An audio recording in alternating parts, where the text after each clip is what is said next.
latest episode of Real Talk. It's a show I started with editor extraordinaire up on the top left, John Bristol, several years ago. I think it was right around COVID, so it's been around 3 years now.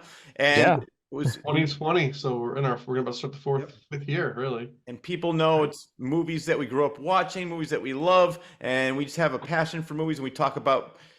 It started mostly about how it affected us, but then it sort of morphed into more trivia with the movie. It's just a fun thing, two fanboys getting together. But we have guest hosts every once in a while, and Cam Sully has been on the show several times. The last one we did was the Deep and Close Encounters.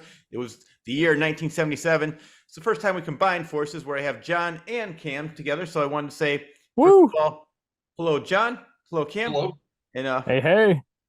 I'm not sticking around for the actual show. I just want to come in and say hi and catch up with you real quick before the show, Rich. Yeah, well, it's great. Cam, have fun tonight. How you been? I've been good. Just making my movies. That's why I haven't been around. I've been busy editing tonight. That's why I'm not doing this one, because I got to go back to editing a couple shows. And you're probably seeing it on the screen right now. Sorry to interrupt you. You're probably seeing it on the screen right now. Elmwood Productions. Subscribe to their YouTube channel. Check him out on Facebook. Go get his movies. He's also on Patreon. You get all the hidden features that people like me who are not paying, unfortunately, do not see. Well, that Patreon helps keep this show on the air too. So if you like Claw's Corner and Real Talk, and make sure you check out the Patreon too. Absolutely. And you know what? Right after this interview is over, I'm gonna subscribe to Patreon. I got to do it. Support. No, I'm just kidding. Real talk. Likely story. It's Real Talk. By the way, has anyone ever mistaken you for Phil Tippett, the famous practical effects artist? Not yet. I might meet him on the weekend after next, though. So we'll see if he mistakes me for him. Hey, well, I'm going to a film award show, and my movie is up against his movie for a couple awards, actually. Yeah. Sweet. And to tell people who might not know what you do, what movie is it, and what are you? It's a comedy, sketch comedy film called Bernice 2. It stars all puppets. We've been hyping the hell out of it for a couple of years now. So the tail end of it, before it hits streaming and all that, is available on DVD. Links. And it's up for a few awards at this award show out in Santa Ana called Award This, run by Film Threat Magazine. And one of the awards is the WTF is This award, as in like the most weird movie of the year. And we're up against his film, Tippett's Mad God. So that's pretty fun. So he may be there. I don't know, but I'm flying down for it. So I'm sure Elmwood or us will do a video about the award show after. And I do have to say, I had the distinct honor of hosting the premiere and the final screening of that movie, which were both fun events. The first one was sold out. The second one was pretty much sold out. Would you have like 100 tickets? 100 tickets, 87 sold, and like 50 people showed up. Yeah, that's on those people who didn't show up. Yeah, but you know what though? People bought the tickets, and if you didn't see, you got to check out this movie. Like you said, it's weird, but it's such a great way. What'd you say? It's John Waters meets. We had an analogy of this. Yeah, it was like it's because it's sketch comedy, so it's like Kentucky Fried Movie meets John Waters meets the Muppets. Yes. Like lovely. Yeah, cool. Yeah. Well, yeah, I'm gonna let you guys get to your thing now. All right. Enjoy. Who's the topic tonight? All right, so we're doing two movies. I was on a William Friedkin kick, who's most known for The French Connection and The Exorcist. Yes. But Cameron and I are doing a deeper dive of two movies that are great, but they're lesser known of his. One is Killer Joe, starring Matthew McConaughey, and the other one is The Sorcerer, starring Roy Scheider. And there's a lot of interesting stories of how this movie got made. Both movies got made. All the drama behind the scenes, including undercover federales posing as cameramen. It's gonna be a fun episode. Nice. It's gonna be very wild. All right. Well, you guys have fun, and I will see you in the edit. All right. Have a good night, guys. Nice to meet you, Cam, too. Likewise. Yeah, don't forget that. All right. See you soon. All right, man. Thanks a lot, John. Man. All right. So we set the stage. You set the bars, and now we gotta. I know. We gotta really impress. Oh, we're gonna. You know what's funny? Because I did my research on this. Because it all started. I'll tell you. It all started with this. I read this book probably 3-4 months ago. But I've read 3 books after that. So now, like, it's not as fresh in my mind. But I have tons of notes I want to go over. But yeah, let's start with The Sorcerer, because we talked about this off the air. It's a remake. The original is called Wage Affair.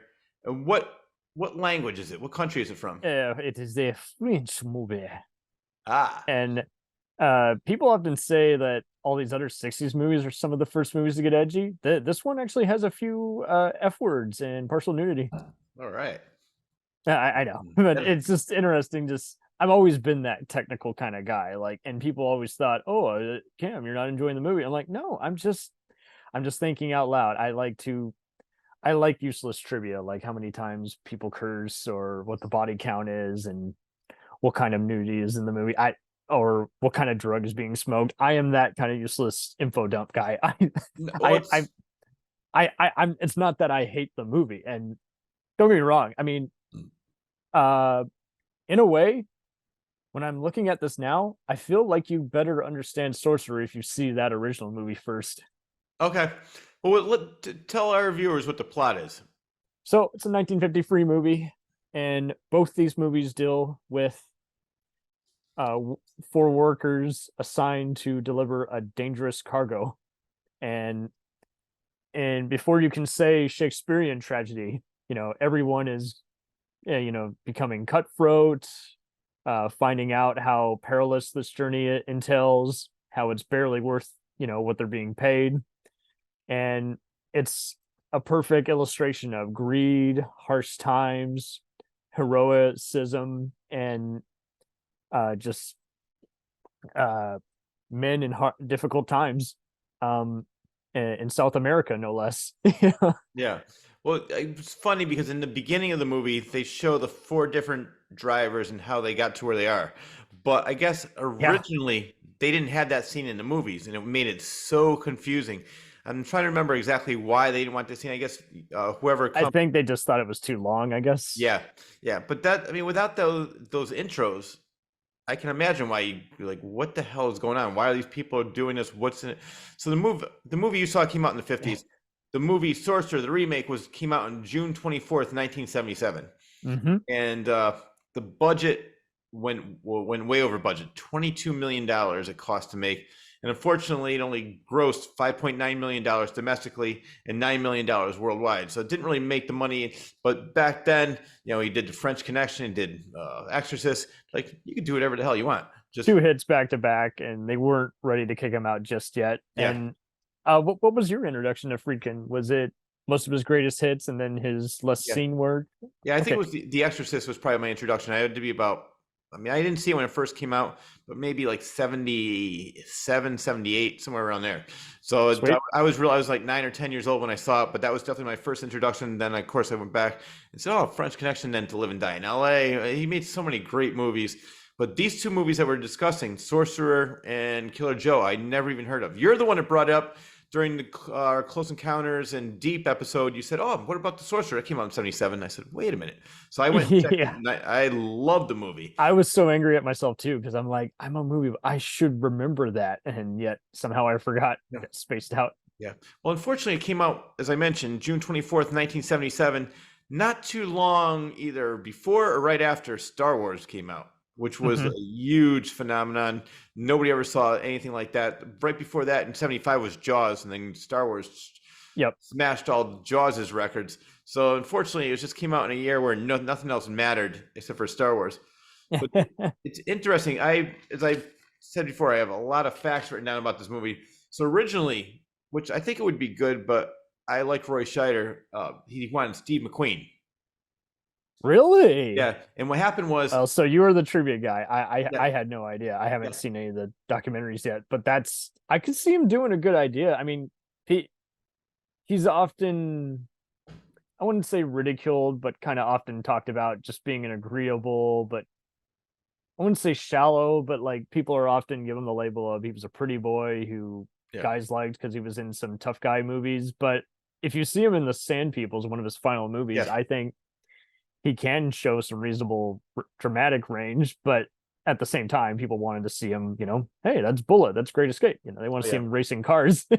Well, he didn't. Yeah, he liked to do less dialogue and more acting with his eyes and acting with his mannerisms. He was absolutely the Mel Gibson, Tom Cruise of his age. He wanted to just get in, get out, do a cool franchise movie. Yeah, there's plenty of movies that he said, I'm not saying this dialogue. I don't like this dialogue. I mean, I've read a biography on him, and it was I've seen I haven't read his biography, but I have seen the trivia on the Towering Inferno, how he and Paul Newman were like tripping each other, always trying to outdo each other, get more scenes.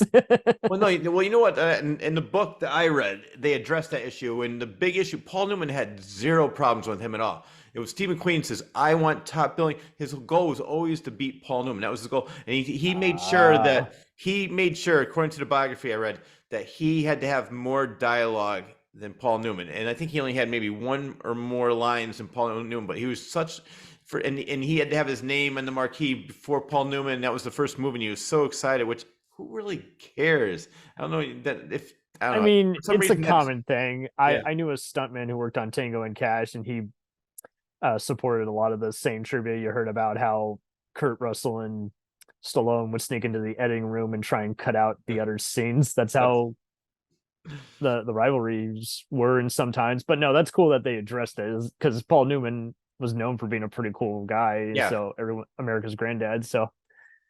Well, it's funny. Another movie that he turned down, Steve McQueen, was Butch Cassidy and Sundance Kid. Man! The reason he Can turned you it down was imagine? he didn't. And Robert Redford got the part because he didn't want to be. He wanted to be the star, and they said, "Who?"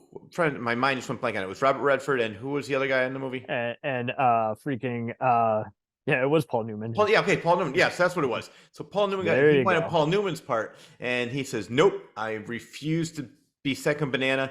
And so then they gave it to Robert Redford, and it became a huge hit. But he turned down so many movies. He just didn't really care about acting that much. I mean, he liked acting, but he like, for the reason he turned this movie down was, well, he said yes at first, and he just left his wife for Ally McGraw, who they were in The Getaway together. Fun fact, they dramatized some of that in the making of The Godfather, The Offer miniseries. Oh, really? I didn't see that. I heard that was really good, though. Yeah, it's funny.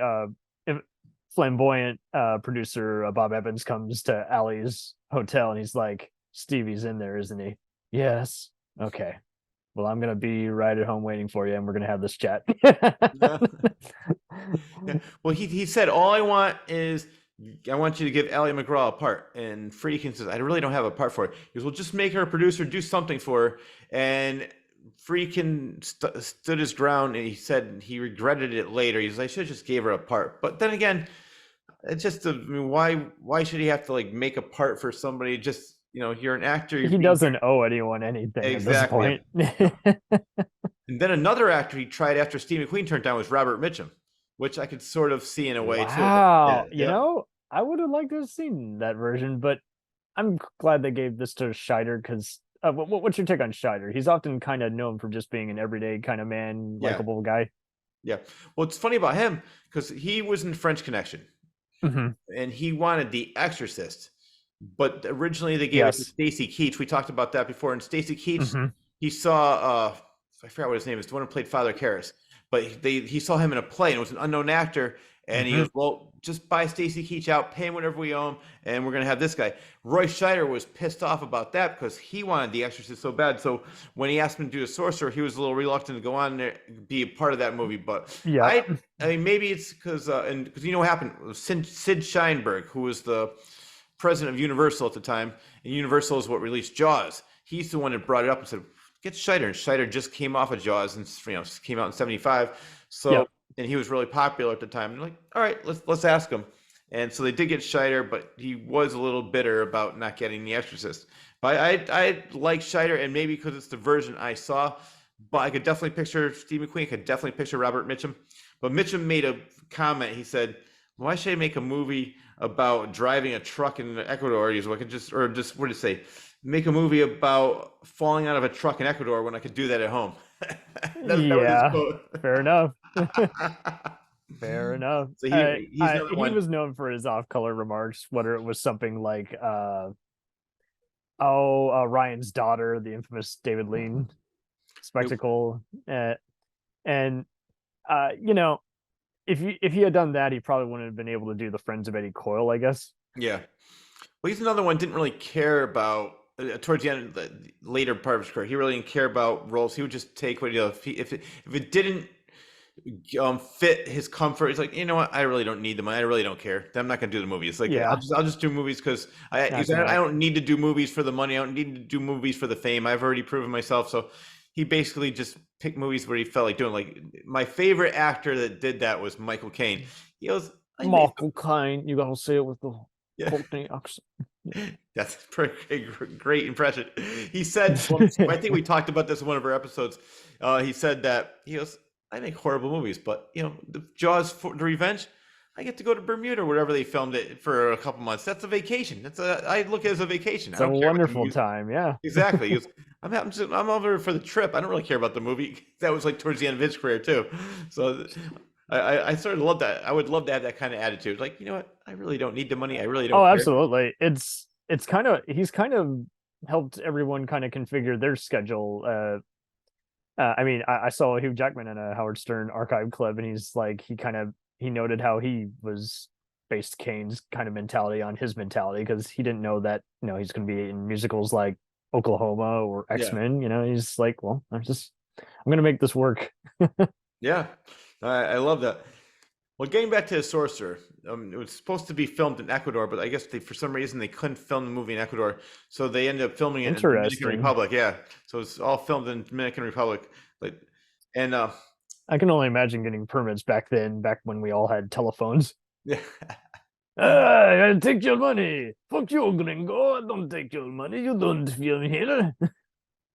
Well, remember, it was like we talked about this in our Deep episode, where Bermuda didn't like the fact that they portrayed them as drug dealers, and he goes, you know what? You take our money. We're gonna, wherever we film it, we're gonna pretend it's Bermuda anyway. So either way, it's gonna get that reputation.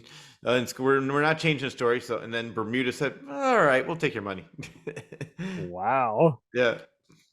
So they, I mean, you get that all the time, though, dude. Like you'll see the feds saying, "Hey, make sure to glamorize us while we have our advisors helping you out." You always have some kind of propaganda that you gotta fulfill. Unfortunately, I mean, it's kind of how I was. Not to get too off topic, that's kind of how I was with that Will Smith movie, Concussion.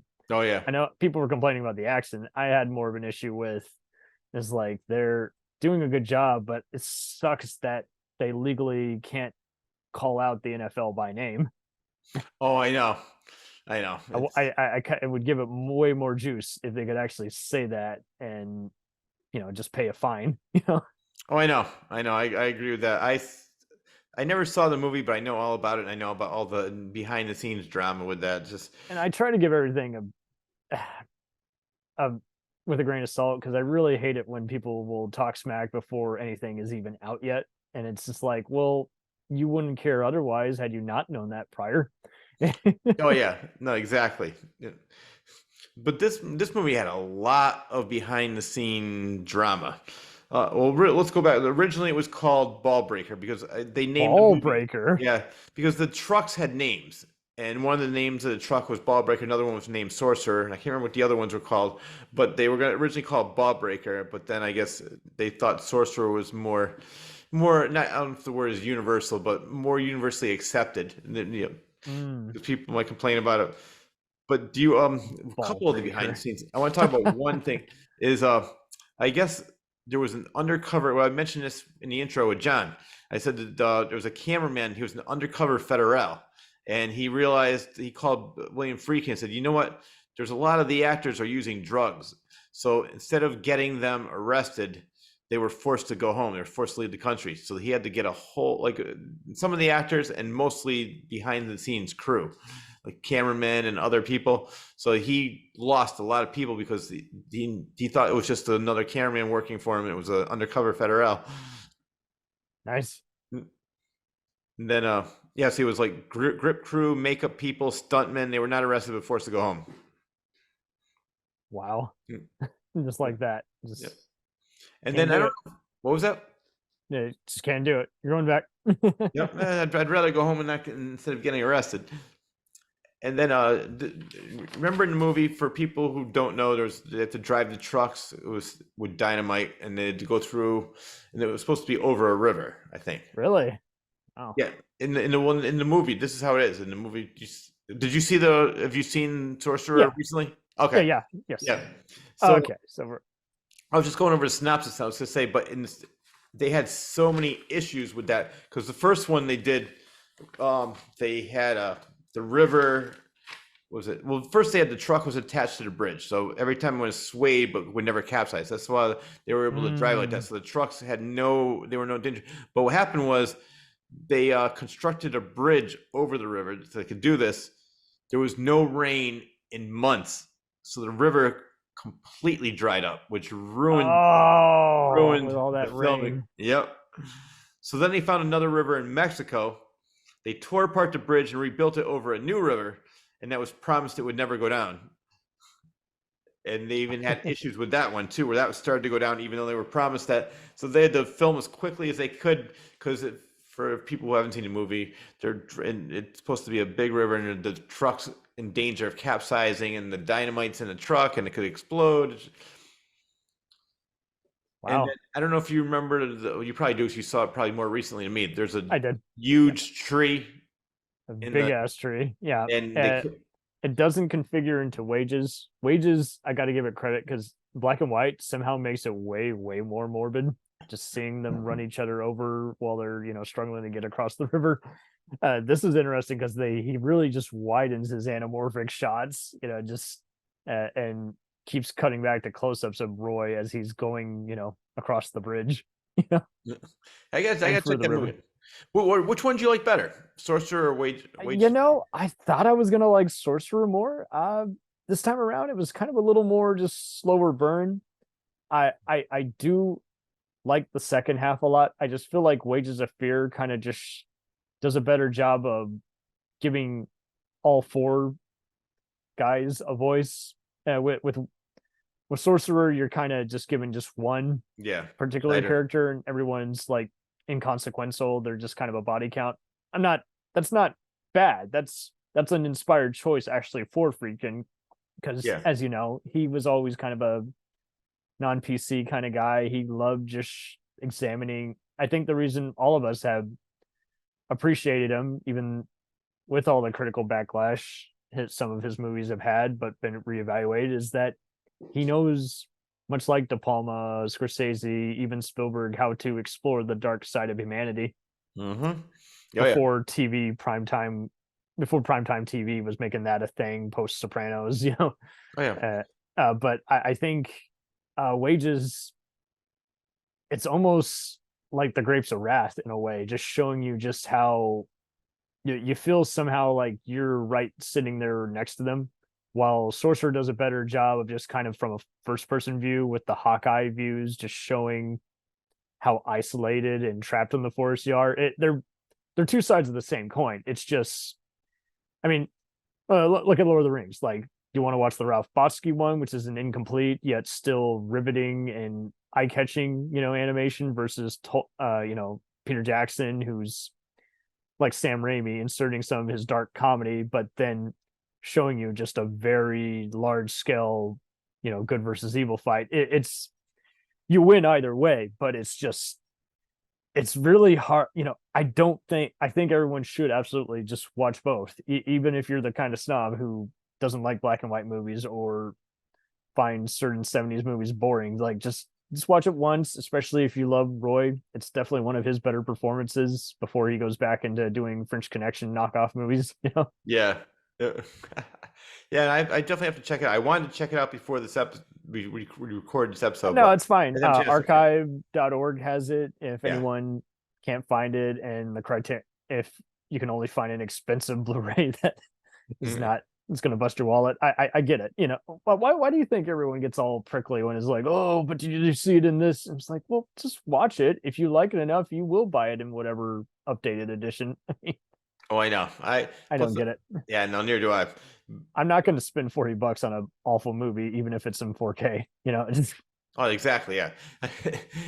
If there's different versions of it, then I'll definitely fork extra money, because I understand the extra time and care and how it's a collector's item now. I mean, I definitely would like to check out the recent Blu-ray of Sorcerer. I'm just going to wait for it to kind of elapse a bit. I definitely am with you on that one. Can you believe that this is a rare co-production between Sorcerer is a rare co-production between both Paramount and Universal? I know.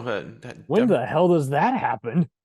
Yeah, that's I'm trying Totally different. I'm trying to CBS liked to remember. do Yeah. very safe movies, and Universal was always kind of just find a few large scale disaster movies. I mean, they're kind of doing it nowadays with Born Identity, and which they just announced a new one that they're in the works, as well as Fast and Furious. But that's just it. When they're not doing that, they still kind of like to do kind of political thrillers and spy movies and other just easy to market movies with that are adult thrillers with a big name or filmmaker. And uh, Paramount is kind of still content on just kind of they're kind of drying up on franchises now. You know, there's not going to be any more Indiana Jones. Star Trek's back on the small screen, so back then they still would have probably just been experimenting with just casual mystery and comedy movies here and there. So this is interesting how they split this bill, and both lost a bunch of money.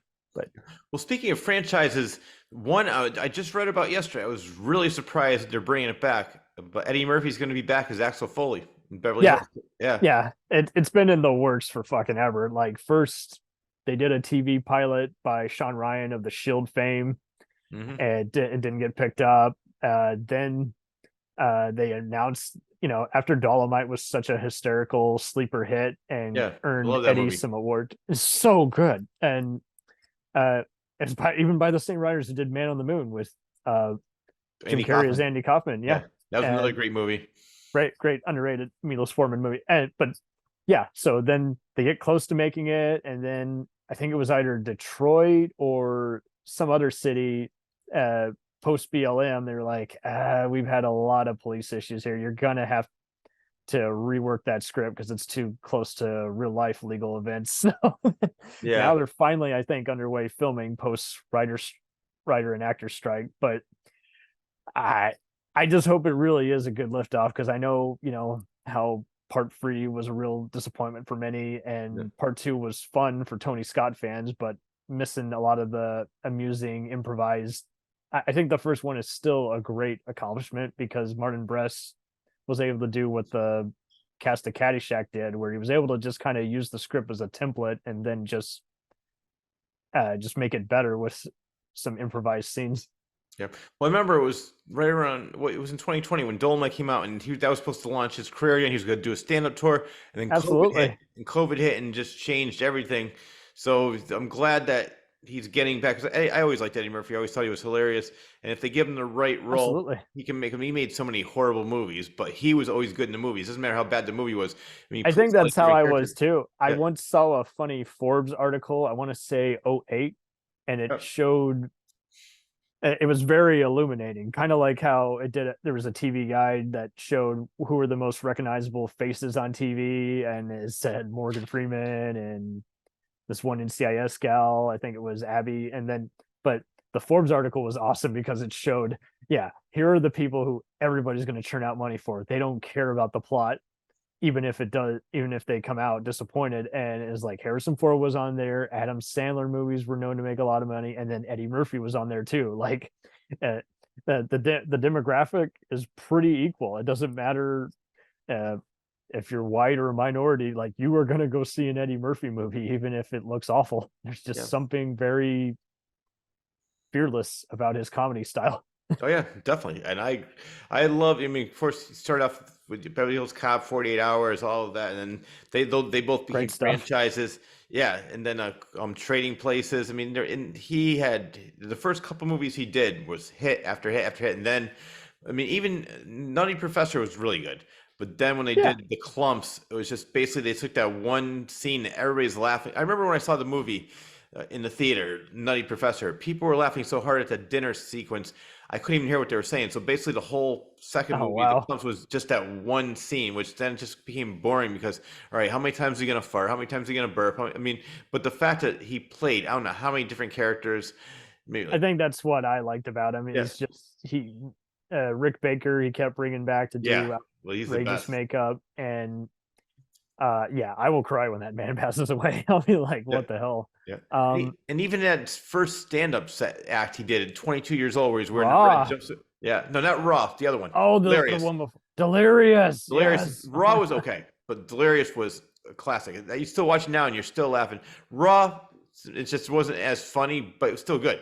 But Delirious is just probably one of the best stand-up sets I've seen in a long, maybe first. I mean, I think we talked about this or not, but my favorite comedian of all time is George Carlin. I like the fact that he always stayed relevant over the years.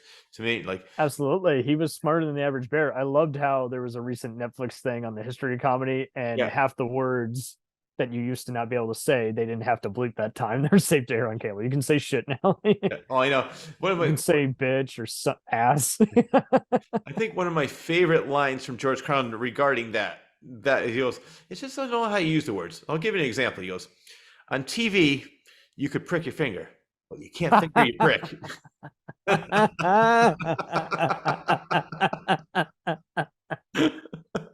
Well played. I'm always that way with the word cock. Oh, yeah. Oh, careful how you say it. You're talking about a chicken.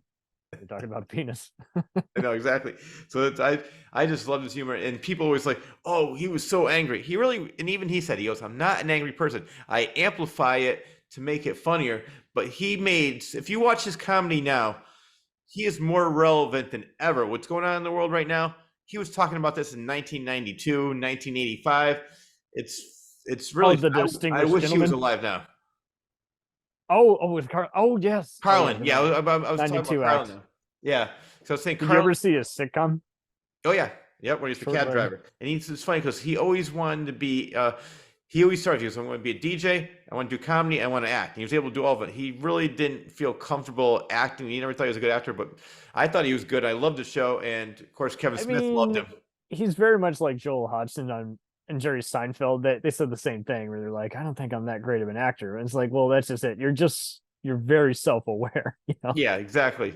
I mean, obviously, stand-up comedian was his bread and butter, and he did that very well. He started off as a team, and back in the 60s, and then he finally said, I just want to go solo. And it was funny. The guy that was I can't remember his name now, but the one who was his partner in comedy was the one that replaced Don Knotts and Andy Griffith when Barney Fife. Oh, wow. Yeah. Yeah, I can't remember his name now, but he was a well-known guy. He did a lot of writing more after George Carlin left. But those two, I've listened to them. It's actually funny. They were more doing impressions of Kennedy and different things like that. So nothing like what he evolved to. Right. But sort of like Richard Pryor started off as a Bill Cosby clone. Like if you watch his he absolutely does. Yeah. I wish his family and Paul Mooney's family would kiss and make out, because they keep accusing each other of some heinous shit. Where it's like, no, I don't think that was the case. But oh, I know. Yeah. Given what I read between the lines on that, it sounded like Pryor provided his son with a prostitute, not the other way around, where Mooney molested someone in here.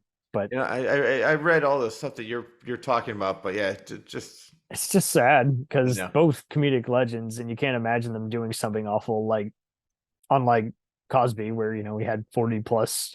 Oh, I know. Yeah. Well, do you remember? I can't remember the name of the movie. I think it was Harlem Nights. But yes, that time Eddie Murphy had Red Fox, Richard Pryor, and all these different people in there. Arsenio Hall, I think, is in there. Yeah. But the reason I bring up those two is because at the time Richard Pryor was he was sick and he didn't have money. And I don't know if he was sick at this time, but he wasn't really making as much money as he was. Red Fox filed for bankruptcy, so Eddie Murphy put all his heroes in the movie to give them some money. I remember watching it initially and being disappointed, but I resaw it recently, and it was one of those. I kind of like how you watch a sci-fi movie and it disappoints in the execution, but it is made up for with the ambitiousness and the ideas. That was kind of the same thing with that, where I'm like, it didn't really deliver on the laughter, but it is a fun watch. Yeah, it's very similar to it's a mad world. There's so many great people in there. It is kind of that same kind of logic. Yeah. All right, you get a moment. Yeah. And we're going to just put a few other things here just to connect the dots, and then we're going to wrap this up. I will give Eddie Murphy credit, since he was also behind the camera on that one. Yeah, no, definitely. And I like the fact that, he said, without them, I would not be here or who I am today. So he wanted to pay respect to the people that got him to where he was and his heroes growing up. And he helped them when they were at their lowest. And yep. So it might not have been the best movie, but like you said, for the ambition, you got to give it respect, and it's probably not as bad. Like in a rewatch, same thing with me too. I probably like it more now than I did when it first came out. Yeah, definitely don't watch it on TV. Oh yeah, Butcher it to death. I don't Can't watch hear what anyone is talking. the funniest TV movie. I don't know why they put this on TV, because they had Scarface on TV. And Oh yeah. I don't know. There's the I funniest mean, scene if ever. it's a popular movie, they're gonna put it on TV, but there are some where it's like, yeah, that just killed the enjoyment for me. What the hell was that about? Well, the fun, because at that time it had the most F words in any movie. But there's a scene in there when he's being interrogated, and they're interrogating him like, "Hey, where'd you get that scar? Eating pussy?" In the TV version, you want to know what they said? This is where I turned it off. I was laughing so hard. "Hey, where'd you get that scar? Eating pineapple?" I said, "All right, I'm done. Not watching this on TV." And I've heard people say, "Oh yeah, I saw The Exorcist, or I saw Scarface." "Where'd you see it?" "Oh, on TV." "No, you did not see those movies. You have to watch it in the theater." Yeah, don't do it with Pulp Fiction. Don't do it with The Expendables. Don't do it even with what's the biggest offender? Don't do it with any of the diehards. That is not watching the movie. But Yippee-ki-yay! Mother Falcon, it's like, please. Melon Farmer, I think, is another one. And oh, that's hilarious. I did see part of it on TNT about, I want to say 5 years ago. We were in a hotel. We were just getting ready for another fun get together with family pals. I have it on, and they completely skip through the foul mouth chat with the 911 responders. I'm like, see, I'm not even watching the movie. It's just not. This whatever clone you have replaced this with, this is a bastard child. Don't do that to me. Oh, I know. Yeah, but yeah, Scarface, you can compare, much like RoboCop. They do have the cheesy TV edits remastered as a special feature, and you can often cut to the scene midway through the movie if you want to. Yeah, well, but the main reason to get the Scarface Blu-ray would be for the body count and swear meter. Yeah, I don't have that, but I read about it, and from what I heard, they actually have the TV version in there where they just completely make fun of it and just laugh at it and trash it. The TV, so I don't know. I don't know which DVD version it is on, but it's definitely. I think it's more recent ones where it's like a close-up still case of him with the machine gun. That's probably the edition, I think. Yeah. There's been so many, so I get it. It's not. I'm just looking at this scene and checking my notes. I want to get back to so we go off to many rabbit holes in the show, which I love. But I want to talk about getting back to source. We were talking about the tree probably about 20 minutes ago. Yeah, the tree on Sorcerer. We're back with that. Do you know the story about that? Where originally that was stuck in there, so they put it in the script. But what happened was they really couldn't get it out of it. The guy was supposed to get rid of it, didn't get rid of it. So I have the story in the book. This is a great story. She goes, says Marcel was the name of the guy. Didn't nearly have enough explosives to blow the tree. In desperation, I called a friend in Queens. This is I'm reading from William Friedkin's autobiography, where he goes through everything. Oh, the Friedkin connection. Yep. And it says, he goes, I called a friend in Queens, New York, known as Marvin the Torch. Marvin wasn't his real name, but it was a name bestowed upon him by Jimmy Breslin. But he was a torch. He blew up failing businesses for insurance money, turning grocery stores into parking lots, as he put it. In a room of 1,000 men, he would have been among the last three there. He was suspected of being an arsonist. He was he was in the beauty supply business in Queens. We used to call his wife Mrs. Torch. So then this is William Friedkin speaking. When I called, she got on the phone. I said, "Hello, Mrs. Torch." She wasn't amused. I asked if I could speak to Marvin. "He doesn't do that anymore," she screamed at me. "This is for the movie, Mrs. T. It's not for real." When Marvin got on the phone, I explained the problem. He came down to Dominican Republic. 3 days later, he arrived with 2 suitcases of flammable beauty supplies, and the next morning blew the tree to smithereens, then departed with my deepest gratitude, like Willie Loman carrying his suitcases. So that was just something. Oh my word! Yeah, it sounds like imagine all those awful phone arguments. Yeah, so he was a real guy that did, as I read, blew up businesses for insurance money, and so William. I don't know how William got involved. He always seemed to just find very shady people. I remember, I think one of the police advisors he was using on a movie ended up being like a serial killer / pedophile, and then. No, you know that was in The Exorcist. That was he was that's who it was. Yes, he was the technician, or what? It was the scene where she was being tested, and he was the guy that was administering some of the tests. And yeah, he was a serial killer, and William Friedkin, he talks about that in the book. He visited him in jail, and he pretty much admitted that he did it. He said, did you kill all those people? And he says, well, I've been blamed for this, and he never denied that he didn't do it. And he pretty much said he did do all the killing. So yeah, that's what it was. And well, that's sad. If for people who did not read that book, I wish I could. That was 3 books ago for me, so some of the facts are a little hazy. So, but it's a really interesting read. This is before he kind of started buying into a lot of the exorcism in that infamous documentary he was in. Which one was that? It was a more recent one, like one of his final projects, and he's like on screen, like actually buying into some of this other paranormal stuff. And yeah, I think it's. I mean, he's a very nice guy, yep. And he was a big fan of many of the gritty TV shows that won Emmys, like Homeland and The Sopranos and 24. But and he still has so many other underrated hits. But like, if there's anything that I regret about Friedkin, he did have a very active imagination, and he was very gullible. Like when he did the movie The Hunted, that cat and mouse fugitive film. It's like The Fugitive meets Rambo with Benicio del Toro and Tommy Lee Jones. There was this so-called locator guy who claimed, he had certain skills that for like obtaining, bear traps and fugitives on the run. And it was one of those, is like people started doing background checks on him. They're like, this guy's, he might have been Army, but he's full of feeding a lot of filth.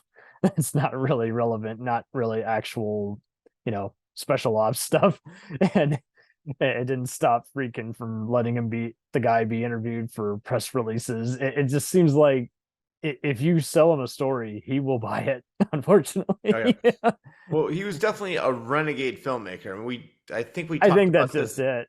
Yeah. It's just like he had a big head, and don't get me wrong, that's I think why he's such a cool filmmaker. I mean, it's funny you're bringing up The Tree, because this reminds me of how he came onto the set of The Guardian, which is basically another Exorcist type terror film, but originally it started off as a Sam Raimi home invasion, comedy. So there are some Evil Dead type moments that unfortunately still make people unintentionally laugh during the movie, because he should have just cut them out or rewritten them, but he took them so seriously, because I think by that point he really was believing in all these, higher spirits and paranormal dangers. So. Yeah, I watched it recently again. I saw the movie years ago when it came out in theater. I liked it probably better the second time. I know what you're saying, but I like it too. It's just interesting how these movies, vary by crowds. And I can only imagine he probably, if he was at the screening of one of these, he probably would be like Roger Corman, where he's just pouring popcorn on people who are laughing. Yeah, he did have a little bit of a temper. Maybe you get this book. I don't even know how it came up, but it was something on YouTube, and it was like 20 seconds long. And they said, well, Al Pacino didn't like this in Cruising. He goes, I don't give a fuck about Al Pacino. I said, wow, this guy, and I watched a couple other reviews. He's got a lot of opinions. He's not afraid to say them. And then in the book, he talks about it. He said Al Pacino was absolutely at that time was such a diva. He's such a star. He'd show up late, like 2.5 hours late. You were dead to him. You showed up late. I do remember stories about Michael Biehn liked him because he would always have colorful arguments, which just kind of makes you wonder how jaded Michael Biehn is. But I remember, speaking of which, I remember on the set of Jade, like I'm sure he had his share of arguments with Caruso, and I know I remember seeing in forums at one time there was a statement saying that Angie Eberhardt got slapped on the face one time. He's like, I need you to be in the zone. So I did read that. Well, the scene in The Exorcist too, where when he was going like this, the priest, when Father Karras gets pushed or jumps out of down the stairs at the end of the movie, there's a scene where he said, I just wasn't getting the right take from him. I wasn't getting the right. So he went up to him, he goes, do you trust me? He goes, yeah, you really do trust. So he slapped him across the face. I remember hearing that. And didn't he also scare Ellen Burstyn just to tell her this is where the zone that you need to be in? Yeah, well, he did that, and he also was a dick in respect to she hurt her back really bad. So when she was being pulled across the room, when she was supposed to be thrown by the demon. But in reality, she had a harness on her, and they were pulling her. And she asked the guy, she goes, "Please, can you be a little bit lighter on, because it's really, my back is killing me." So Friedkin goes, "Give it to me." He yanked her as hard as he could, and that really put her back out of whack. Yeah. Even he said, he goes, "You can't really," he goes, "I was a much tougher, I came from a different generation. I can't really film like that anymore. Can't get away with it." So he admits it in the book. He talks about the different things he's done. That sucks. I would like to think that he would have regrets, but yeah. Yeah. Well, it's funny because speaking of renegade filmmaking, the whole French Connection chase was how that became No permits. Yeah. no permits. He kept telling the stunt guy, he goes, "I don't know. I thought you were supposed to be the best. I am the best." "Well, you're not really proving it. You want to see stunt driving? Get in the car now." And that's what they filmed the scene. He goes, basically, that was just one shot. I mean, there's a couple, like one scene in particular was they put in after the part where she's walking across the street with the stroller and it looks like it almost hits her. She was an actress, but for most everybody else, nobody had a clue what was going on. People were just running, getting out of the way, and the guy was going crazy. He could just prove what a good driver he was. So yeah, Freaking. definitely no. It made for some great movies. So maybe No, not gonna lie. And I mean, the original Terminator was very much like that. Just so much guerrilla filmmaking. You're like, it's amazing what you can. And I'm for guerrilla filmmaking. It's just, get in, get out. Don't, close off a highway and impersonate cops, or just always find a way to get in, get out, get the shots you need. Digitally eliminate some logos if you have to. My mind always goes blank on this guy, and you and I spoke about him. The one that does "God Told Me to" with Andy Kaufman. Oh, Larry Cohen. Yeah, he is another one. I mean, I saw a documentary on him. And same kind of deal. He doesn't really seem to care if his tone or mood is off. He will just go for it. Well, there's a movie. I can't remember what movie. I think it started. Was it Fred Williamson? Is that his name? I think so. Fred Williamson on. Yeah, that's right. You did tell me this on Original Gangsters. So he used to do all the blaxploitation movies, and I love those movies of the 70s. They're great movies. Yeah. So and then they filmed a scene in an airport where they're pretending they're terrorists and are running around chasing people with guns, but they didn't tell anybody that it was fake. And imagine doing that now. Oh my God, Larry Cohen has been arrested. I promise we'll talk about King Caesar, Black Caesar. Yeah. I love that movie. I have that movie on DVD. I haven't seen it in a long time, but I love that. All those movies from the 70s, just because they didn't really take themselves too seriously. That's why I love it. Stuff. It's just fun, yeah. And this movie took itself seriously, but just there was a lot of, we're already starting to go over like all the drama that was behind the scenes. Couldn't do this. People doing drugs. People being kicked out of the country. The other actors saying didn't want to do it. But it's a shame because this movie did not do well at all. This was one of his first big flops. I don't think it was really his fault. It was just bad timing. The movie was, as you said before, a slow burn. But I love slow burns, and I'll give you an example. Not the last movie I saw, but the Killers of the Flower Moon, 3.5 hour movies, Martin Scorsese. It's a real slow burn, but there's not one boring scene in that movie. It just, everything is done for a reason, and it gets you right to the end. It's just a great movie. I love movies with slow burn. I love character development. It just depends on the format for me, because there's plenty of movies where, as long as they don't state the obvious, I'm cool with it. If it's really like, okay, we knew from frame one this guy was going to betray everybody. Yeah, I'm more easygoing if it's like a noir kind of throwback. But if it's I don't know, just like the billionth like Heat or Training Day knockoff, generally I'm gonna look at my watch and be like, come on, guys. Yeah, no, I agree with you on that one. But with Scorsese, what I like about him is that this is another movie based on a true story, and he is very much for the facts. Like Casino, Goodfellas, or even when they were interviewing actual mobsters, like, this guy has it. His, like, especially the Joe Pesci character, they said he had him perfect. He was one day be laughing, the next second he would stab you in the back. His movies are very, very factual. And from what I'm reading, Killers of the Flower Moon was very factual too. But the movie, I can't imagine if it's 3.5 hours after being edited. I can't imagine how much it would have been, or how long it would have been if they didn't edit. So I don't know how much they filmed, but you mentioned Lawrence of Arabia earlier. Yeah. I mean, I'm kind of that way with, in general. Actually, no. Joshua Kennedy just told me about this earlier today, but There's apparently an 8K version Yeah. of that. I didn't even know that was a thing, but um, I feel like David Lean is like the best for slow burns, like everything from Brief Encounter to A Passage to India to just all these other movies he did before his war epics. Is just he knows how to just somehow kind of rein you in and show these colorful sides of these different characters, whether they're reserved or whether they're promiscuous or whether they're just want to be an icon, but they die kind of a martyr or a legend. Yeah.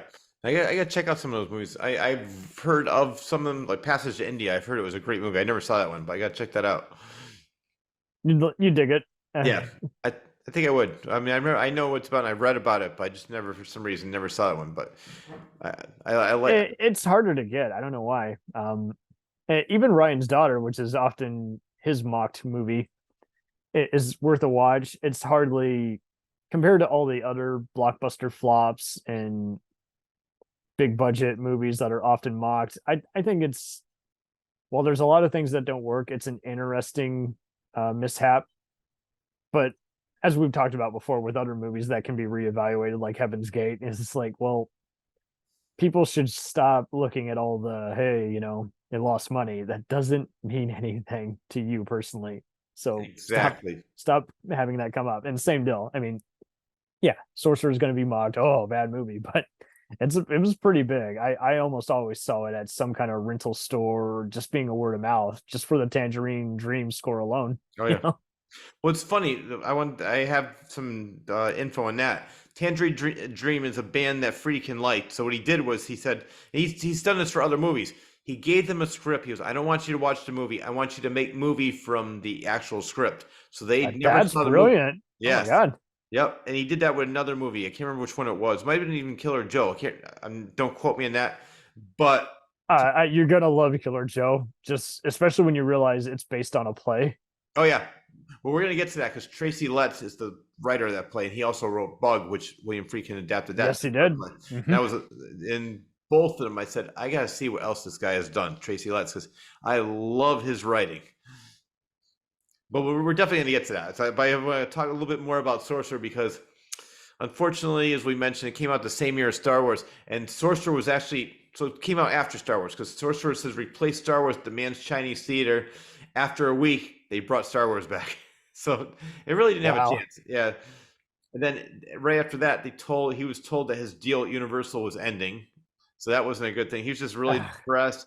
And then they found out later on. I would be too if I was a hard ass, high on drugs, and well, at the time too, he was really depressed, but he was sick, and most of the crew had malaria, and they found out that he came back. He didn't even realize he had it for a little while, but he was sick with malaria as well. So just things were after the backlash of the movie not doing well, going way over budget, being sick. He just was not in a good place. And then, but there was one thing that actually it's funny because we mentioned Al Pacino and how he couldn't stand Al Pacino because he said Al Pacino would refuse to learn lines. Oh no, I'm not going to learn these lines. I remember that. Yeah. But Marty Bregman, after this movie came out and it flopped, and Al Pacino said he and Al Pacino loved Sorcerer and they wanted him to direct Born on the 4th of July. Yeah. But they said he was in Paris recuperating, and Bregman brought the script to him in Paris. He was determined to have him direct the film, but the screenplay writer said that he was perfect for his script and knew more about his films than Friedkin did. And I think we all know the screenwriter for that film was Oliver Stone. On 4th of July. And then, oh man! But unfortunately, can you imagine them working together? No, it would probably be like De Palma, where it's like you with Scarface is Scarface. It has the style of De Palma, but the voice is an Oliver Stone movie versus Natural Born Killers, where it's both the style of Stone with the Tarantino dialogue. Exactly. Yeah, I can't picture those two working. I can't imagine. I mean, John Milius does a good job of making Conan the Barbarian his own distorted guy's fantasy, but all the other ones, I can only imagine everybody just would start bitch slapping each other, saying, "You got it wrong. You don't understand." I know. Yeah, so it worked out for everybody because Oliver Stone ended up directing it later. Because I guess at the time, every studio passed on this. This is a follow-up to Sorcerer. So after this deal with Universal was being done, they wanted him to do this, and then money dried up. Friedkin went on to direct The Brinks Job with Peter Falk, which that one I never saw yet. I need to rewatch it. It's one of his more popular ones with a unrecognizable performance by Peter Boyle, but I was kind of like, meh, but I'm down to rewatch and give it another chance. Yeah, I'm going to check it out because I like the cast. There's something about Friedkin, even if I'm disappointed by his movies, like I kind of was with Cruising, but I don't regret watching Cruising. It was just one of those. I think when I read the trivia after the fact where he intended Pacino's to be the killer, I'm like, that doesn't make any sense. Yeah. He did that movie. He did not have a good time working on. He got because especially the subject matter at the time, nobody wanted that. They were trying to give it. He didn't intend to make it a slander, but people interpreted it as such. So he had, and then when you got the actor and star, bickering, who can say, Yep. Well, it's funny because another actor that he didn't get along with a lot of actors, but another actor, Gene Hackman, did not like his style at all. But really? I had no idea. Yeah, and then there was one time he just said, "Do it the way you want. I don't give a shit." And finally, and he even said, he goes, "I did not like Gene Hackman. I don't like his portrayal of that was it Poppy, or the name of the character in French Connection? I can't remember. Is it Poppy Doyle or? Yeah, Popeye Doyle. Popeye. Yeah, Popeye Doyle. Yeah. So it's been a while since I've seen it. But he ended up winning an Oscar for it. Was up for an Oscar, and Gene Hackman hated that role with a passion. He hated working on the film. Yet he came back to do the sequel. Yeah, which is funny. Well, yeah, I think it was all about this after that. Because what happened was he said that he thought the real Popeye Doyle was a racist. He hated him. He did not want to portray such a piece I've heard that. Despite being ass kickers, he would often hate a lot of those people that he was playing. He's like, I don't want any part of that. I'm not a method actor. Once I'm done with this, I'm disposing of that character role. Yeah. Yep. So I forgot that he did French Connection too. So that's funny, but he does what Friedkin has a good way, even though he makes a lot of enemies, but he gets the best out of as actors. Like he may not do it where the actors are feeling like, oh, I think if he had just brought them into his back room just a little more often and just kind of gotten on their level, I think they would have gotten along better. But who's to say, when time is money and you're having these 12-hour days, everyone can get cranky pretty easily. Oh yeah. Plus sometimes when you have the star ego and they're like, well, I'm too big for everybody. I've been doing this forever. Who are you? And I know what I'm doing. But like, no, it's my fault. And the perfect example of that is Sam Raimi with For Love of the Game. Kevin Costner basically took over the whole movie, and he goes, I will never ever lose control of a movie like I did. And we all know what happened with Kevin Smith and Bruce Willis. That was such a cop out. Yeah. I mean, there was one Bruce. I'm sure most people know Kevin Smith used to go to colleges, and they had a couple of talk trash. Yeah. No, people would ask questions, and he would answer, and some of his answers would be 3 hours long. There was one episode, or it was one special. The question was, what was it like working with Bruce Willis? It was a 3-hour special. That was the only question that was asked. Wow. And Bruce Willis, I know that Kevin Smith feels bad now because what's going on with him now, but when he was healthy, he was a piece of shit. And the perfect example of that is Expendables. He got fired from that by Sylvester Stallone because he wanted $20 million. Didn't want to do anything else. Goodbye. We don't need you. Well, and that's why it took us so long to just see if he was serious or not, because his roles in those, limited releases, direct-to-video movies, is just like you couldn't tell. It's like, is he? Then you find out afterwards he doesn't know where he is, but that's probably why he was just cranky all the time. He was losing his mind very slowly. Yeah. That definitely, unfortunately, played a big part. I know Kevin Smith's very, very emotional. He was crying over that and felt really bad, but. I mean, Cop Out is a very bad movie, to be fair. Like, both Kevin is just trying too hard with the comedy, and Bruce definitely is just not there. Yeah, I never saw the whole thing of it. I just it's so bad. Well, I used to do stand-up comedy, and I worked with a comedian that was an congrats. actor in that movie. What was that? congrats, someone more ballsy than me. Oh, and I actually did it for 5 years. I did 9 different states over 400 shows. I had a good time doing it. It was fun. But Sweet. the reason I brought that up was there was an extra in that movie, or he did something on the movie, and they used to call Kevin Smith the assistant director. They said Bruce Willis was just all over. He goes, I'm not going to do that. He goes, I've been doing this for 40 years. You've been doing it for what? Kind of like how George Cosmatos was a ghost director, but Kurt Russell directed most of Tombstone, and Stallone directed basically all of Rambo 2 and Cobra. Well, similar to Poltergeist, where they say Steven Spielberg took over Poltergeist. Even though that's the producer's job, which is giving notes. But I know. Well, Toby Hooper didn't really seem to mind with that. But then I go to So different weird. conventions. I talked to the guy that had his face ripped off. He was ripping off his face. In the movie, I don't know if you've seen Poltergeist in a while, but he was one of the actors. He played one of the paranormal investigators, and he said, "No, there really wasn't any truth to that." But then I see other interviews with people who said, "Oh, it was completely true." Spielberg, and you could tell. I mean, I watched the movie very recently.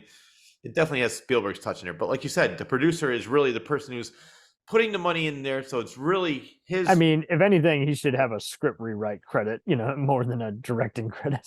yeah. Well, Toby Hooper got the directing credit, but just the stories behind the scenes are saying that. Yeah, I mean, you could say that about Marvel, how everyone's doing a mercenary job on those. Yeah, The only one that I feel where someone is actually comfortable with their vision is probably Doctor Strange 2. It totally feels like a Sam Raimi joint, I feel. Oh yeah, you know what's funny? I am so superheroed out. I'm so Same. So I'm hurting my siblings' feelings, and I'm like, guys, I don't want to see any more of these movies. And I love it, but you, like you said, Sam Raimi's was different, and that's one of the only ones I actually watched because I'm a felt huge Sam Raimi fan. fearless. Yeah. Sam Raimi is such a great storyteller, such a great director. I will watch anything he does. A Simple Plan, Love the Message in a Bottle. What's the other one? The Gift. The Gift was a great movie, and it's funny because I remember reading an interview when Keanu Reeves. I'm not a big Keanu Reeves fan. I just don't think he has a lot of range. I mean, he's been in some good movies, but that's just it. You got to use him in the right kind of movie because he's obviously can't do Shakespeare. Yeah. But the reason I bring that up was Sam Raimi said, he goes, how am I going to tell this guy that he sucks? But he did the part, and he says, oh my God, he was great. But yeah, that they had found a part that was perfect for him. He was for people who haven't seen the movie, he's this low life that's going out or married to Hilary Swank, and he's beating the shit out of her. He's just this drug addict, and she's seeing a psychic, and it's a really good movie. So it's Katie Holmes, it has Greg Kinnear, Keanu Reeves. Yeah. So, but it's and I mean, even the Wizard of Oz movie that he did was great. I thought. It was okay. Great. And people, it was funny because the Spider-Man movies. Oh, it got too campy for me. I love Sam Raimi's humor. Absolutely, he was the right one for those to combine that kind of. Well, it's funny because originally they wanted Spielberg for the Spider-Mans, and he goes, "That's just not my forte." He goes, "Give it to somebody that's really into it." And then Sam Raimi, he goes, "I'd die to do Spider-Man," and that I love Simple Plans when I realized, because I grew up watching Evil Dead. I grew up watching all his older movies, and I said, but when I saw Simple Plans, like, wow, this is a great director.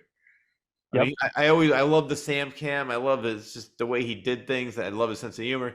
But when I saw Simple Plans, like, this guy is great. Yeah. All right, you know what we gotta do? We gotta do a Sam Raimi special. I promise. Gotta be done. Either here or there, but we'll do it somewhere. Oh yeah, definitely. And I know I gotta be on your show. I know that you sent me something earlier, but I had such a long day. I didn't get a chance. You want to do the Matrix? I saw. Oh yeah. Well, or it can be something else. We can even talk about some comic book spin-offs of other movies. I've been meaning to get into these very rare, hard to find Phantasm comics. Oh, I have one. I can't remember. I have to see if I can even find it. So after I moved, it's probably still in a box somewhere. But I have one fan. Have I ever done? Oh, Jon and I did a Phantasm episode. We did on the Phantasm franchise, but you and I never talked about that. That's just I love that whole series. Obviously, if you need a Phantasm special, I'm down to help with that. Yeah. Yep. Well, we did one already, but I'll gladly do one with you too. Get somebody else's perspective, because John and I think you and I probably have very similar tastes when it comes to that too. That was the only movie ever. I've seen so many movies. I mean, going from like A Spit on Your Grave to all the like low budget horror movies like Lucio Fulci, Dario Argento. Oh yeah, there's trying to so think. many people who take these movies way too seriously, or No. I don't know, like they want sloppy seconds for lack of a better word. Like they want the world and everything all perfectly. It's like you were talking about obscure movies that have been culturally reevaluated. It's not going to be for every audience, but yeah, we could totally talk about City of the Living Dead and Well, the reason I brought that up was like Phantasm. Out of all the movies I've seen growing up, that was the only movie that scared the shit out of me. Really? I was Nice. 9 years old when that movie came out, and wow, it's just for some reason it had a profound effect on me, and it's always been one of my favorite. And then 1988, the second one came out. I'm like, and it's funny. I really didn't like it at first, but then I watched it again. All right, it's much better than I thought it was. Because I was mad because even I've met the cast several times, and I interviewed Reggie Bannister, and he was saying they wanted. I hope he's doing better. He's had some So- serious health issues apparently. Yeah, and I feel so bad. I don't know if I told you the story, which is funny because I had to go through his wife to get the interview, and she's like, "Oh well, he's." I've heard about that. You have to often contact a family member just to get to him. Well, no, this was I was I don't even know how I became friends with her on Facebook, but she was the one who was taught. She's his. I think she's his manager. She does a lot of the stuff for him, but she seemed really nice. But she kept on saying, "Oh, at the last minute, oh, Reggie's sick. We're gonna have to postpone." So I thought she was just blowing me off. Then we did the interview. John and I, he co-hosted the interview with me, and Reggie's trying to talk. She goes, "No, Reggie, you remember this? Reggie, no, it was like this." I'm like, why is she so overbearing? And I didn't find out till later how sick he was. She didn't tell me he had that. Maybe they were keeping it a secret at that time. Then maybe soon. So I might have been one of the last major interviews that he did. Like because I know that he stopped doing the conventions, and basically all he does is I saw one. He has like dementia, I think. Yes. I don't think he does any interviews at all anymore. And I saw one thing he did when it was the women of Phantasm, and it was more Gigi talking to the women, and Reggie was in the room. But I haven't seen anything, so I got really lucky. I got That's really sad. just in time. I'm so glad. I know he is. I've met so many people just like you have, and he had to be probably one of the most generous, authentic, genuine, nicest people. He would sit. He had his own table. The Phantasm crew was at one table. He had another. Sweet. He spoke with my brother and I probably for 25, 30 minutes, just about anything. He was just, and other people were behind. He goes, "Oh no, I'll be right with you. I just want to finish with them." And then my brother was walking away. He goes, "Oh no, come here. I still want to talk to you." So he took the time to talk to everybody, and you could tell it was genuine. He was so grateful for where he was and how he became popular, and he knew exactly that the people The made kind him. of movies he's in. And Yeah. that's the other thing too. You'll see some people is like, you're beneath me. I've heard how Bruce Campbell can be a little non-PC, but Yeah, he's people funny. like Like that's just it. He often, I think he called someone sugar tits one time, but yeah, for the most part, he's pretty cool. It's just, he's just very sarcastic. Like I told you what he did with me. He was messing with me because he sent me to a party and there was no party there. Then the next day I said, "Hey Bruce, thanks for the party." And he has his wife or girlfriend. He goes, "Honey, that's the asshole I was talking about last night." So I have a picture where I'm choking him, and then he goes, "Rich C at the party, love Ash." He's just got a great sense of humor. I mean, some people are. I'm glad he at least, I think that's how he makes up for it. You don't know whether he's in character as, Ash, or if he's just funning everybody. I think in general, he just needs something to do where he's not bored, Yeah, and I mean, even the flips that he does, he was doing that on stage. I think that character is like an extension of him. It's just he has that sarcastic personality, and Sam Raimi and he have been friends since age 15 or 16 years old, so they've known each other forever. And he probably just writes more Bruce's personality into it, because probably does. Because I've seen. Luckily, I had a chance to meet him in 1989, 1990, so he was popular, but nowhere near as popular as he is now. You can't even get near him now. But back then, I think I told you a story. You're going to have to give both arms and a leg if you want to see him now. Yeah. Well, I was at a convention. The elevator opens up. Out walks Bruce Campbell, Gunnar Hansen, and Linnea Quigley. So, wow. Oh, my God. So I was talking to all three of them for the longest time. And that's when I said, "Hey, Bruce." I was just joking. "Are any cool parties here?" "Yeah, just go on the 11th floor. Just tell them you know me." Yeah, don't worry about it. It's good. And then that's when I went up there. There was nothing on that floor except for janitor closets, and then he was just messing with me. But I love that. So Wild. yeah. Well, getting back to what we were originally discussing, you Whoa. mentioned Tracy Letts. I know what movies were we talking about? Yeah, 4 hours Tracy ago? Letts. We got Bug and we got Killer Joe. Yep. So he directed Bug.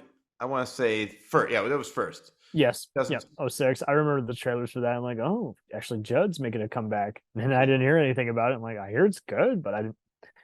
What theater showed it? And Michael Shannon. I remember him saying that was one of his first big movies. I had was seen gonna Michael say- Shannon in other junky movies, but this was before he was the Michael Shannon. And Yep. all those Jeff Nichols movies and Boardwalk Empire and everything. But yeah, that everyone is very unrecognizable in this movie. Yeah. Which one, Killer Joe or Bug? Both. Well, yeah. Well, we're gonna talk about some of the. I have some trivia on that one too, and Killer Joe. But when I saw Bug, I said, "Who the hell is this guy? He's a great actor." And I didn't realize that I was reading the book. He played that character in the play because it was originally a play, obviously. Oh, really? Yep. Wow. And so Okay. that's when, because that's what I liked about Friedkin. Friedkin would just say, "I want this guy," and the studio would say, "No, he's not a no name. I don't really give a shit. I want this guy." I mean, he's done that so many times. And perfect example was Roy Scheider for. He said he hardly ever auditions people. He'll just talk to people, and if he likes them. And for Roy Scheider, he saw him he goes, what have you done? This is for French Connection. He goes, "Well, I was playing a nun who's a hooker," something like that. And he goes, "You're hired." He never saw him act. He just said, "I love that he did that. I'm gonna have him for French Connection." That's how he got him for that movie. But he said, and That's same thing with insane. Michael Shannon, he saw in the play, and he loved that. And the studio said, "But come on, he's not a known name." He goes, "I don't really care." And sometimes I think it's better when you see a known name or a known actor, you're basically seeing the actor. If you have You're not giving them a chance. yeah, well, no, not even that, but like you see, like an example, like everybody loves him. I do not like Tom Hanks at all. I just every time I see a movie with Tom Hanks, Whoa. Is it Uh, just because you just find him? He's very restricted to the same character. I mean, we all have hot takes. I can't stand Tom Hardy, for instance. yeah. Or the Chucky TV show. That shit just pisses me off to no end. But Well, and I'll tell you why I don't like him because like a perfect example is not Val Kilmer, who's Christian Bale. Whenever I see Christian Bale, he is that character. He's Dick Cheney. He's this fat guy in Hustle. He's this the skinny drug addict and machinist. He becomes that character. Whenever I see Tom Hanks, I just see Tom Hanks. I don't really, for me, I just don't see a big acting range. But the reason I'm bringing that up, not to trash Tom Hanks, but to say that sometimes when you see an unknown actor, you don't really know anything about this actor, so you see. I'll give you Tom Cruise. Character. Well, see, I like Tom Cruise. Let's see. I think he can go the way, but for the most part, he has to be the get beat up. I do like him, and I do like the movies that he's come out with. So but I know what you're saying there. Well, no, don't get me wrong. There are plenty of actors who I do not like them at all, but I like their movies. And not to talk about his recent rape scandal, but I feel like Jamie Foxx can act, but he often plays it safe and decides, nah, I'm good. Yeah. Well, he did. Yeah, he did. I mean, I can tell you, like, what's the movie where he plays the blind? Is it cellist or? Oh, The Soloist. Yeah, it was Soloist, great. yeah, he was really good in that. The rest of the time, he just seems to just want to just kind of. I don't think he phones it in, but he's just not killing it. Well, I'm curious because who's he playing? He's playing Mike Tyson next. I'm curious to see that one. Oh wow, really? Yeah, I see I mean, I know he had some recent health issues. So I'm not sure, but he was like really buff. He did, and he was really, and he was like really built. And they were showing different. And they're like, he's getting ready for Mike Tyson. He's getting ready. He looked just like Mike Tyson. So I'm not sure how that if the movie's already filmed and they just haven't released it yet, or if if they're editing. I know he did a movie where he directed and it had Jeremy Piven. And then he was like, "Oh, I blame cancel culture." I'm like, "Well, maybe you could have just refilmed it." Yeah. Well, he's probably like he has like the Friedkin mentality where Friedkin's like, "Why do I have to?" We're gonna talk about that because Killer Joe, they started in, I want to say 1990. It was the NC-17. Really? No, Oh, 19. man. Yeah, the NC-17, and that's basically instead of X. And NC-17 Yep. is a killer. It's nobody's going to want to see it. I mean, this is back then. And he goes, he was trying to get an R, so he tried, but he didn't want to cut anything. He goes, I'm not, I refuse to cut anything. This is my vision of the movie. Why should I have to cut it? So, but he did. He trimmed 29 seconds. Now, if you saw the movie recently, you know the fellatio scene.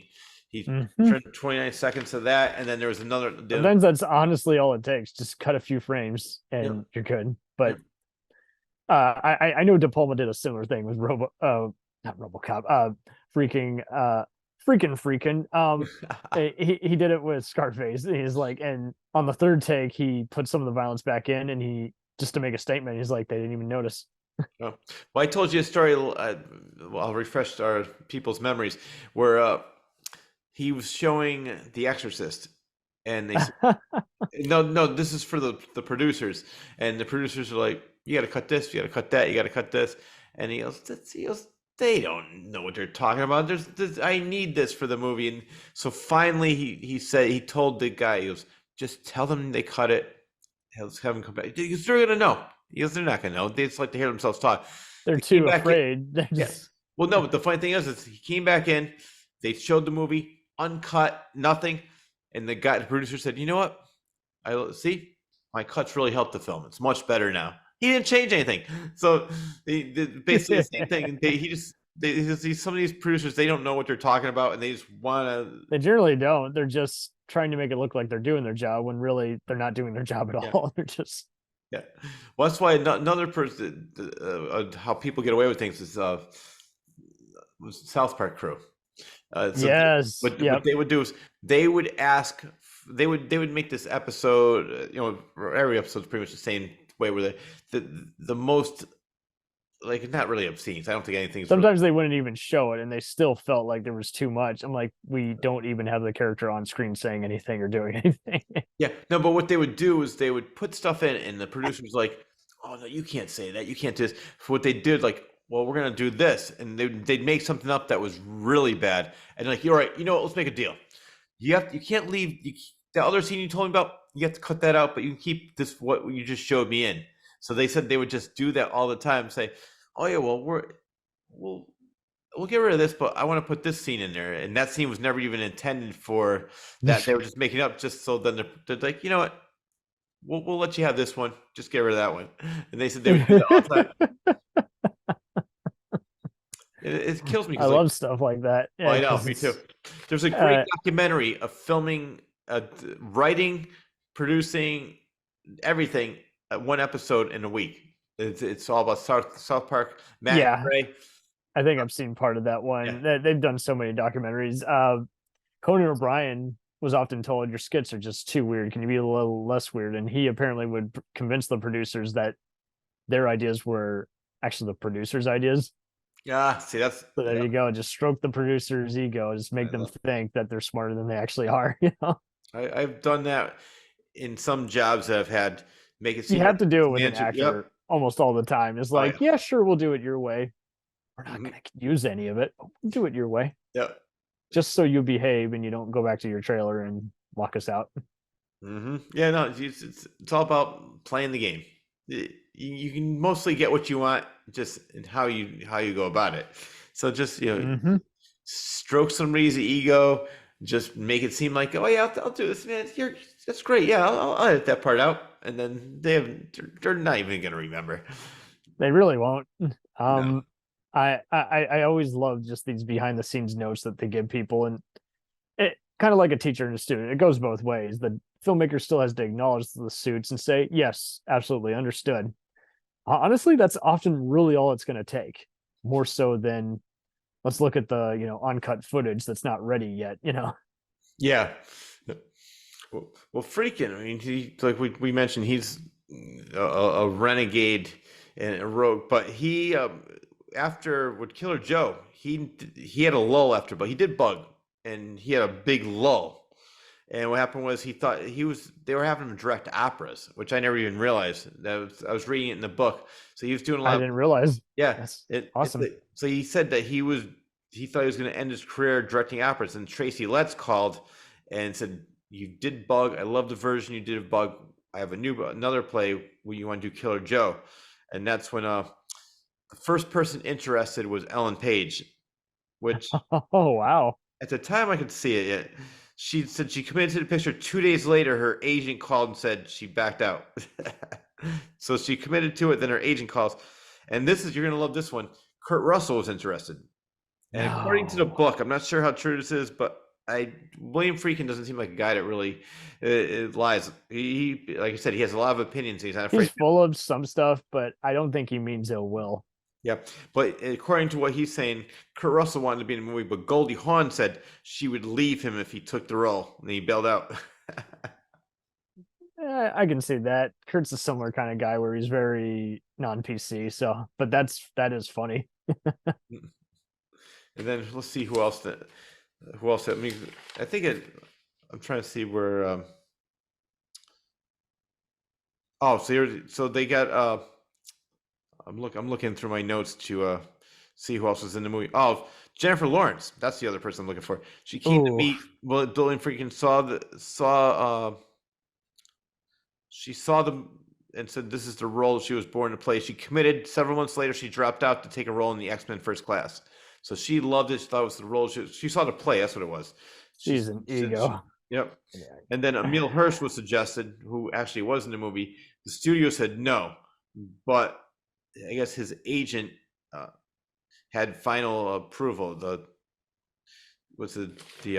Tracy Letts agent had final approval, so they said, I want this actor. But the studio said, we don't really want him. We don't care. And Thomas Hayden Church was cast over the phone. Like I said, William Friedkin does not audition anybody. If he likes you, he likes you. And he cast him over the phone without a meeting. And they say he loved him in the movie Sideways, which was a great movie. Alexander Payne. You know what's funny? I just saw another Alexander Payne movie recently, Holdovers with Paul Giamatti. I still need to see that. Yeah. Oh, it's a great movie. I love Paul Giamatti. He is such a great actor. Sure. And so it's another great. I've never known anyone who hated him. No, it's funny because he got his first big start in the Howard Stern movie, Private Parts. Yes. Yep. You know what's funny? I just found this out recently.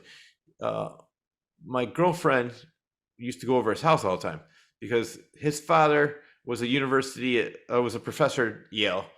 Her father was a professor at Yale, and she said, "Oh yeah, we used to hang out all the time." I said, "What are you talking about?" He was probably about 5 years old. She was 7 or 8, and she says, "Yeah, he was." And they went to the same school together in Connecticut.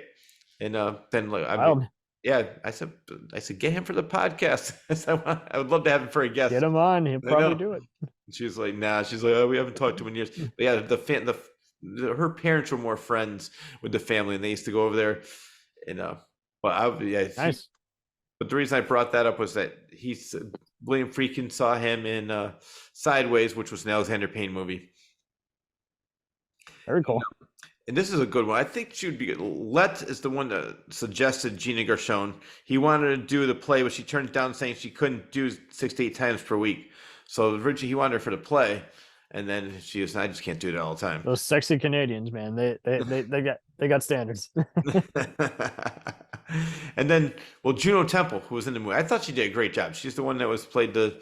It'll be interesting to see if any Ted Lasso fans go back and see some of her earlier work, because I heard that name, but I was very neutral on her just when she was initially a thing, because she was often in roles that they cut out most of her scenes. There was this one Wishmaster type movie she was in where it's like this lamp grants wishes. There was this, she's in The Dark Knight Rises briefly. And so I didn't know, where her career was going to go until much later when she was finally well used, Yeah, it's funny. I've heard the name and I probably have seen her plenty of times, but yeah, I didn't never realize that was her. Yeah, she's good here. You would never know that she's a British gal. She is also on the Offer miniseries. So there you go. Yes, I got to see that. You're like the 4th or 5th person that told me that. I would love that. I had a few pals who hated it, but I think they were just annoyed with how some of the accents or how certain people were adapted. And I was like, well, I can. They're giving it their best shot compared to anyone else who might have just really screwed it up. Yeah, I'm very lenient because, like you say, as long as it's not trying to just as it ends, and it leaves you with something versus, oh, but this will be concluded 5 sequels from now. No, don't do that. Yep. Yeah. Well, this one, I'm trying to think what studio did this film. I don't have it written down, Not but sure. yeah. But June Temple was cast. They said the studio didn't like it because they never heard of her. No, Friedkin said she watched the audition. That's right. Luckily, I wrote this down. He watched the audition for June Temple. Never heard of her, but loved her. Studio didn't want her. Didn't think that she was sexy enough. They thought she was too. Oh my childlike. God. Yeah, I thought she was perfect for that role. I mean, she was supposed to be a little slow, good, not really, but she did a tremendous job. I was really. I mean, everyone does a good job of being an absolute piece of shit. And I will say, some critics keep comparing this to Tarantino. I fail to see why you would even want to make that comparison. No. You know, there is some dark humor, but it's not anywhere near. I mean, there's some stuff you don't have to compare to the other stuff, and that's one of them. I'm like, no. Oh, I agree with you. I would never even think that. Like, I mean, I still don't understand why. It's just like, this is a dark neo-noir movie that is, I mean, if anyone feels validated by it, they're probably one of the scumbags on screen. They're who's clueless as to how petty they are, you know. Yeah, yep. But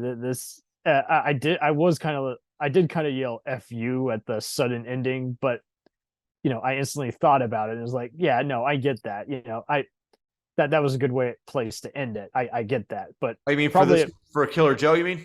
Yeah, but I mean, I understand it. I'm at a different stage of my life where I'm able to kind of think about a movie really fast as opposed to instantly accept or reject. Yeah, I enjoyed it. I mean, the whole movie. No, it was great. Enjoyed the ending too. The ending comes out of nowhere, and you're like, "Whoa!" Yeah, they're ending it there. Whoa, yeah, oh yeah. It is going to get worse from here on. Yeah, no, I was surprised by it, but it wasn't disappointed. It took me a second, like, whoa, like you just said, you just sat back and said, what just happened? And then because it ends so abruptly, I wasn't ready Hayden for Church is going to town. He is really on fire, and it's a shame that more McConaughey fans have not seen this movie because. Well, no, exactly. People see he was getting rid of, and he's so much of a better actor than that. Oh, and I thought he was a good, like, whenever he would play a soldier or a lawyer, as he's apparently in talks to reprise his role from A Time to Kill in a HBO miniseries, believe it or not. Oh, really? Wow. Yeah, he's gonna go back to John Grisham town, but you know, here I feel like he's very much like he is in Frailty. Oh, that was a great movie. Mm-hmm. Yeah. Great movie. Underseen, Bill Paxton, psycho thriller, and same kind of deal. Like, the twists are good, but that's only like half of the slipstream. That's only half of the story. The bigger picture is just seeing just all the uneasiness, claustrophobic nature of it, and just Friedkin really feels in his comfort zone. Like, and good job with the digital filmmaking. It doesn't feel schlocky or cheap or just like a budget excuse. Like, all those outdoor shots, I feel like I'm actually walking on the railroad with those losers.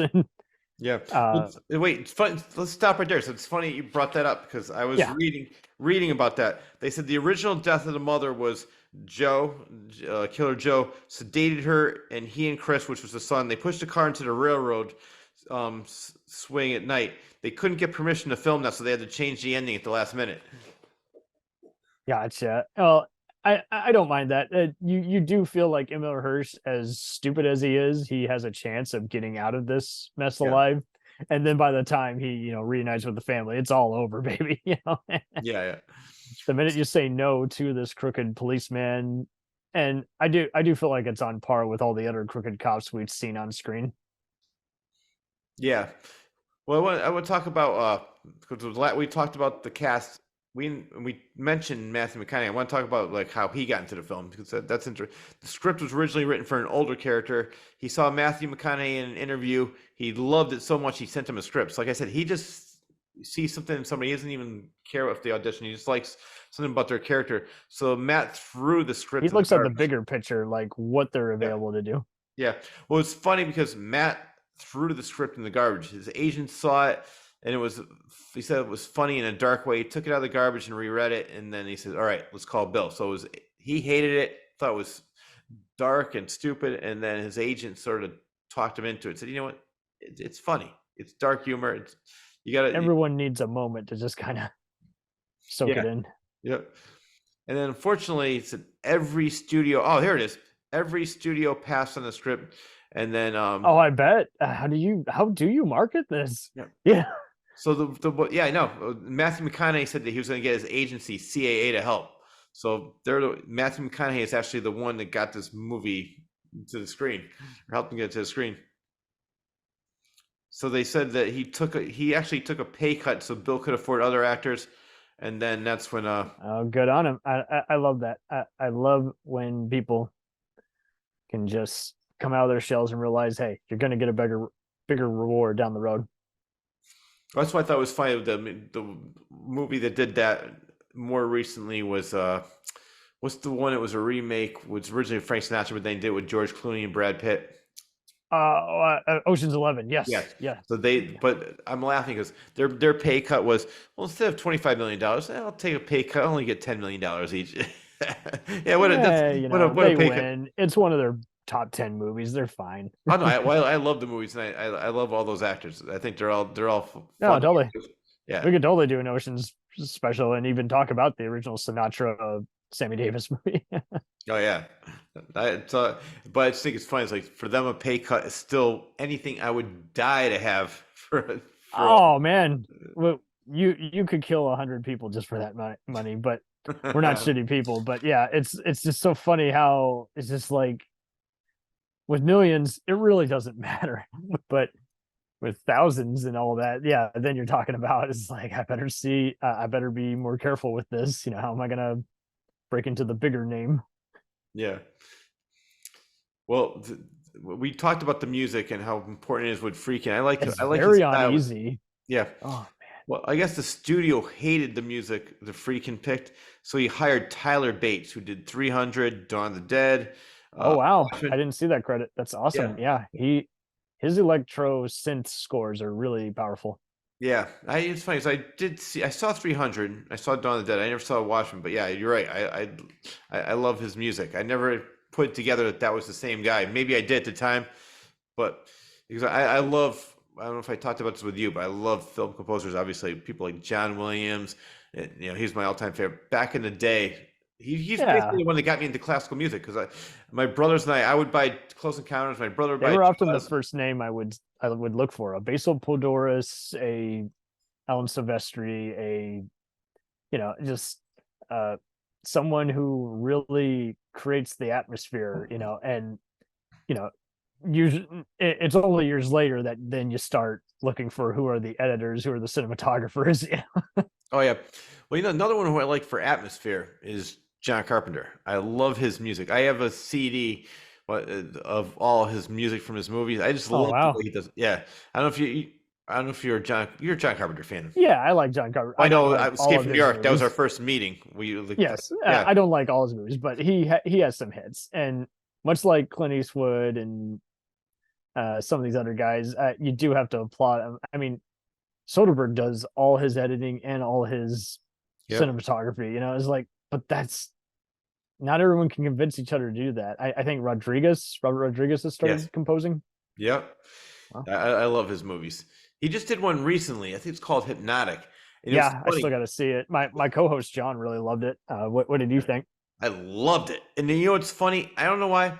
I just read about the movie and I saw it and I said, this movie is great. Then at the end, I said written and directed by Robert Rodriguez. Whoa! I had no idea that was him. I don't know why. For some reason, it just wasn't on my radar. Some people can come out of their shell once in a while, somehow, somewhere. It's just. Yeah, but usually I keep up on what he does, and for some reason I think it hit everyone out of the blue. It was like a bitch slap, and then you go back and you realize I didn't just get bitch slapped by just anyone. Yeah, I loved it. You're gonna love it. I'm telling you. I bet. I am a spy assassin movie junkie, and it pains me to no end when I see people saying, "Oh, that feels 70s inspired." I'm like, that's what it's emulating. I know.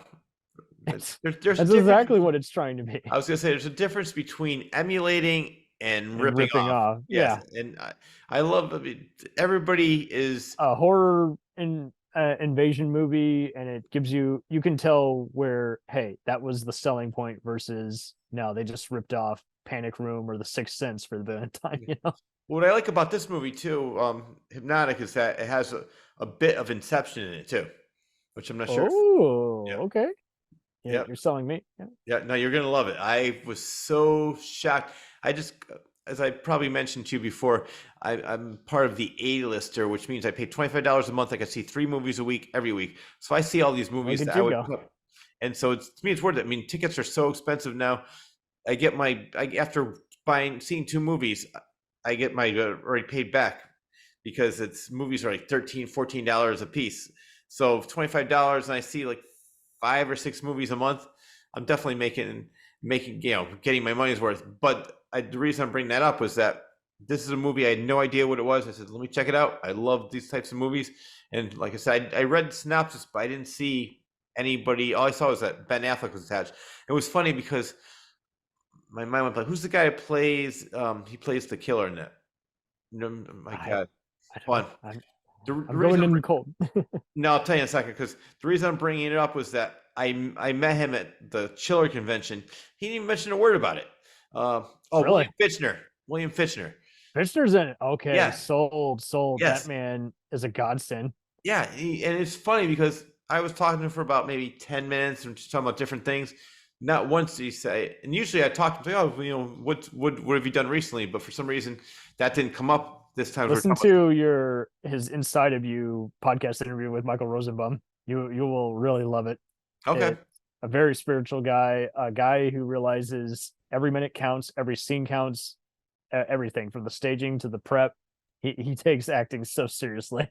He talked about how he was supposed to be in Malcolm X and then was basically an extra, and his scenes got cut, and so he felt down. He had just quit a soap opera. He he was in Strange Days and Virtuosity, but same deal. Like most of his scenes got cut out of the movie, so he got really annoyed. He's like, this does not happen overnight, you know. Yeah, I'd say I gotta check that out. What's Inside of You with Michael Rosenbaum. All right, I'm gonna check that out. He knows how to really get those guys out of their shells and pick their brains. Sometimes it's just meh, okay, just beauty queen talking about herself. But when he gets really deep, you will remember some of those great interviews. He did one with Jason Patrick and Kiefer Sutherland talking about what they did beyond Lost Boys, and there was a Robert Patrick one, and he talks about working with James Mangold and Clint Eastwood. All right, all right, I'm writing this down right now. Inside of You with Michael Rosenbaum. But yeah, the William Fichtner one was definitely my favorite because it just showed you how precious you were and how you can have self-doubt when you're coming into a career, cutthroat career field very later in your life. When he was in his 30s. It often means you missed the window by then, Yeah. All right, see, I love doing this show with you because I learn a lot. We pick each other's brains. I'm always out of my comfort zone whenever I'm on any podcast because I want to be able to just do the research and do this. I could not recommend Killer Joe to anyone I know. I think they would just pussy out and just go but they would be reacting to the shock value as opposed to the bigger picture, which is corruption corrupts and it spreads like a virus, and people who are too fucking stupid to do anything with their life, get out of it. But this was structured so well. At no point are we just trying to predict the modus operandi of the characters. Are we like, Emile Hirsch just needs to skip town? It's like, he doesn't have anywhere to go. He's relying on all these unreliable people. Well, it's funny you said that because I want to talk about this. The Killer Joe is the Friedkin's first film accepted into the competition by the Venice Film Festival. So really? But at a screening, and this is why I'm bringing this up because you brought up the point about like what the character has to do. At a screening in San Francisco, a woman came up to William Friedkin, and said, "I always looked for redemption. Where's the redemption in your film?" His response was, "There is none."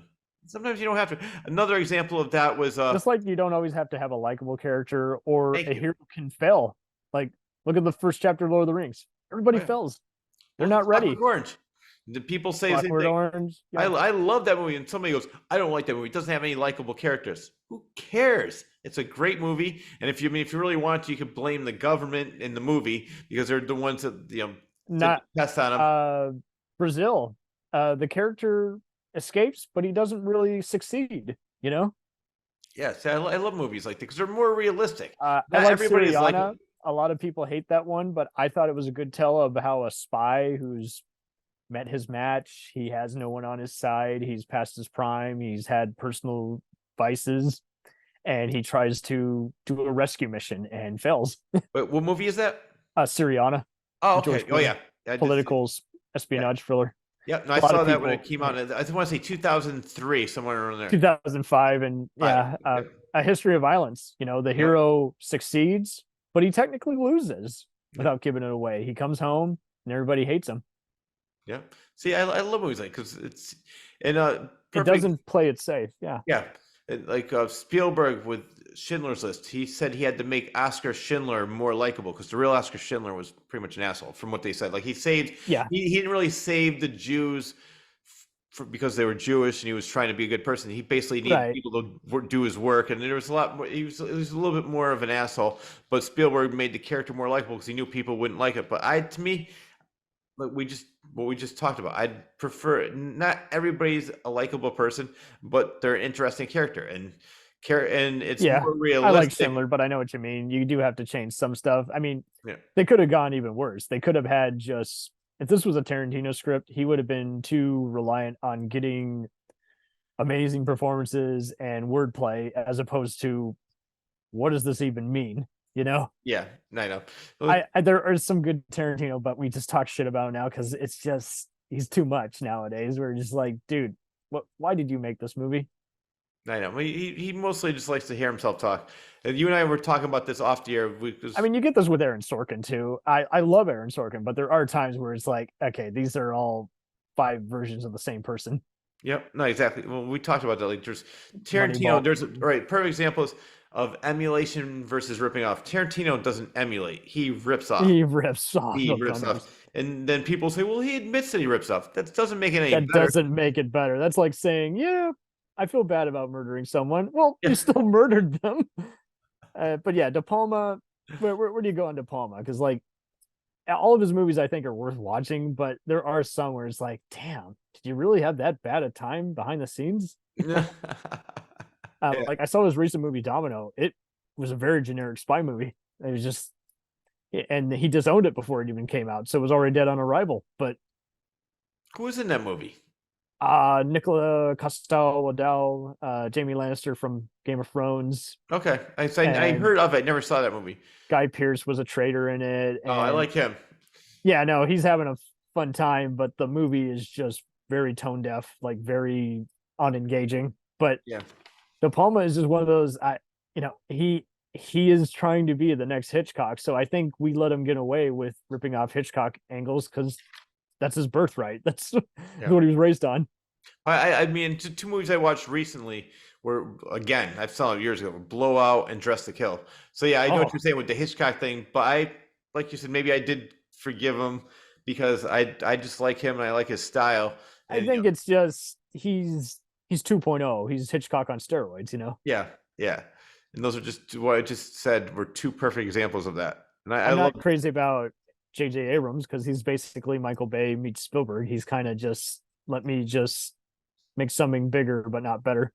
Did you ever see the South Park episode where they're like they wanted, because this is when everybody was kneeling for the national anthem. So like we need to come up with something new that feels the same. And like let's have J.J. Abrams write it. It's hilarious. Let's have J.J. Abrams, like every movie he makes, it's something new, but it always feels the same. It's a great episode. The South Park guys are brilliant. Oh my god, yeah. Half the time they won't even see the stupid movies. They'll just look at the trailers. The episode where they're making fun of Inception and Avatar, those are hysterical. Oh yeah. I mean, you can tell they were just looking at internet forums half the time and just regurgitating all that bullshit and saying, how do we make any of that funny? Yeah. Well, that's why I love their fearlessness. I love the fact that they could just give a fuck less, and they just do all their interviews when they've been on, any TV show has always been a hoot too, because they go forward there too. They have like the anti interview. Yeah, well, yeah, definitely.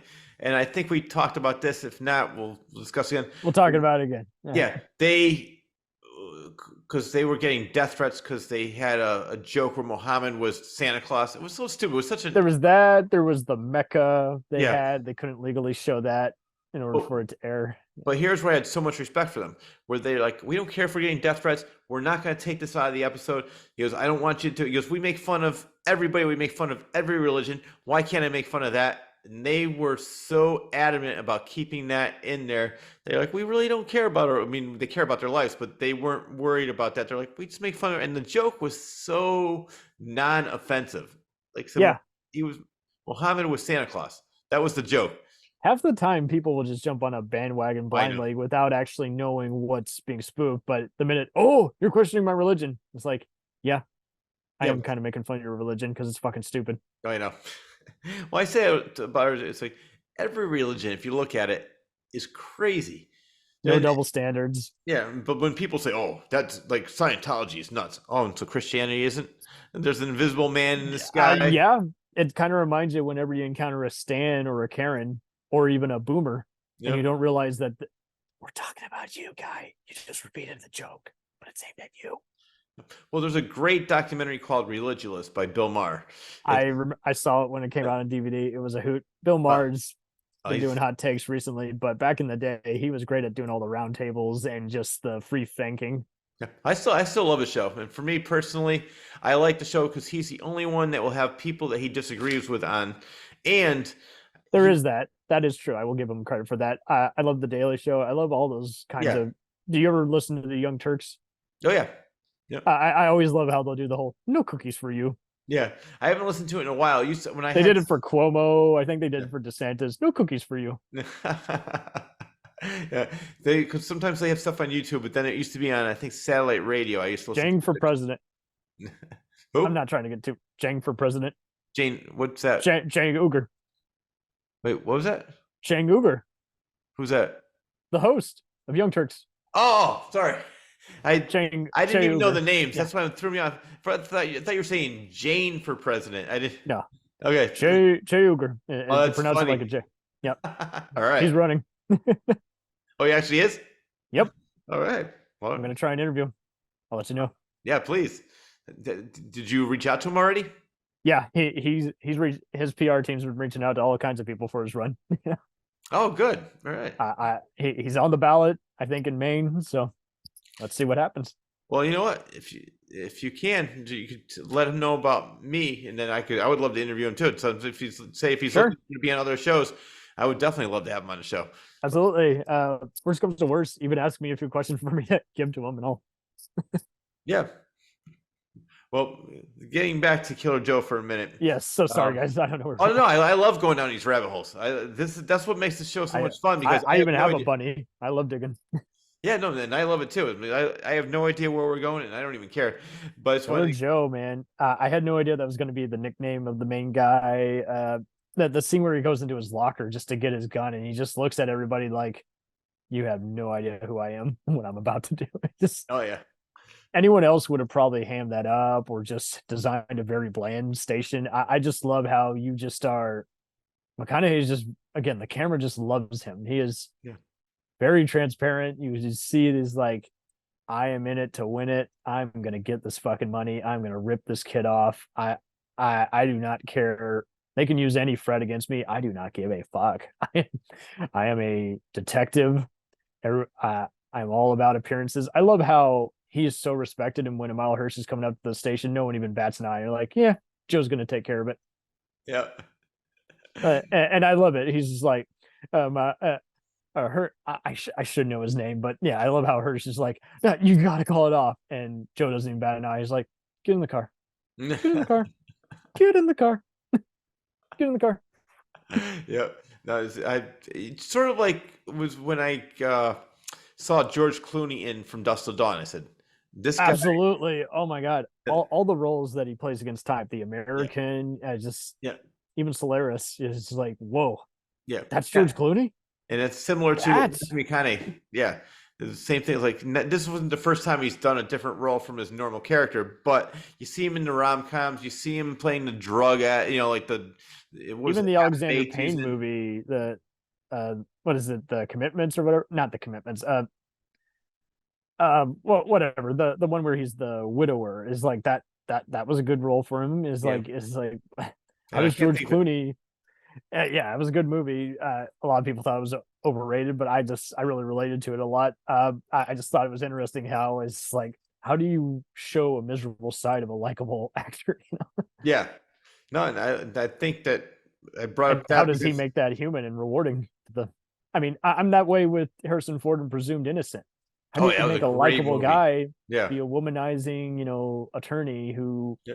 he can't even trust himself or his friends right now, And then when he finds out that David E. Kelly is apparently doing a mini series version of that for Apple, and I'm actually looking forward to that. Oh But really? Wow. yeah, I have uh, not seen that movie in a long time, but I remember that ending shocked me. First, I did not expect that ending. I loved uh, it. as the Norse cinematographer who worked for Coppola was perfect with that noir lighting, and Alan J. Pakula, it's still kind of in all the President's Men mode at that point. He is in love with just showing the dark side of humanity without glamorizing it or making it too unappealing. He just knows how to just.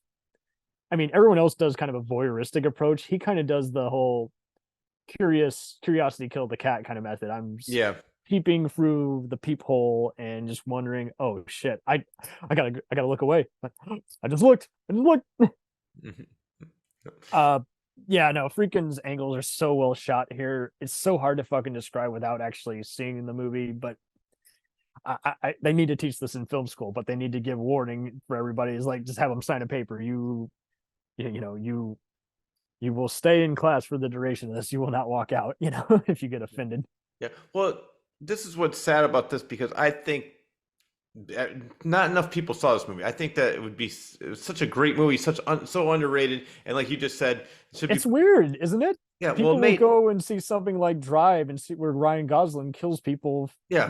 for revenge, but anything else, it has to be Liam Neeson or Denzel Washington beating someone up. Nothing against those guys. Exactly. It's just, but it's like what it's kind of like when you even get to like primetime TV shows. It's like, okay, so you can show that on Homicide, Life on the Street, but you can't show that on NYPD Blue. What's the difference? Well, Is it that's how what they showed it? Well, that's what he was saying in the book. He was saying the NC-17 killed it because he said, "Wait, I want to get the exact quote on it." What he was saying, and it's because it was received an NC-17, and it says major studio films will never get an NC-17. This is what he was saying because the 6 studios sponsor the ratings board. Independent films get screwed, and unfortunately, Absolutely, they do, this man. film got screwed. So they appealed, and they said they trimmed 29 seconds from the fellatio scene and the beating of Chris. The appeal was denied, and it was movie. There's some very good gore in that. Oh, I know. I was always. I don't like it. I don't like torture porn per se, but I do.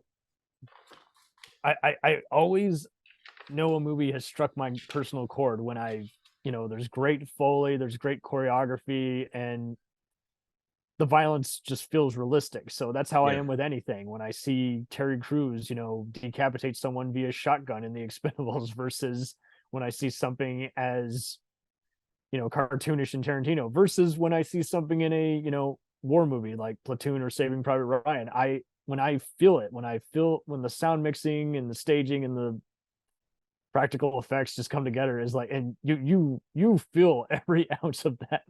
That what is it, a jalapeno jar that he's slamming into his face against the fridge? I'm like, holy fuck.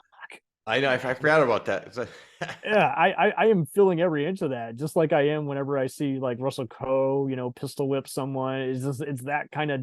I feel dirty, but I can't look away. And I don't have a lust for violence. I accept it. I like a good violent time. So yeah, no, I think it's called Sisu, Sisu. That's a movie you would love. Okay, yeah. I couldn't tell if it was a peanut jar or a jalapeno jar, but yeah. Oh no! This is another movie you have to see because if you like violence, see it's a finished concept. Wait, hold on. I saw it in the theater. It came out. Yeah, it came out in 2022.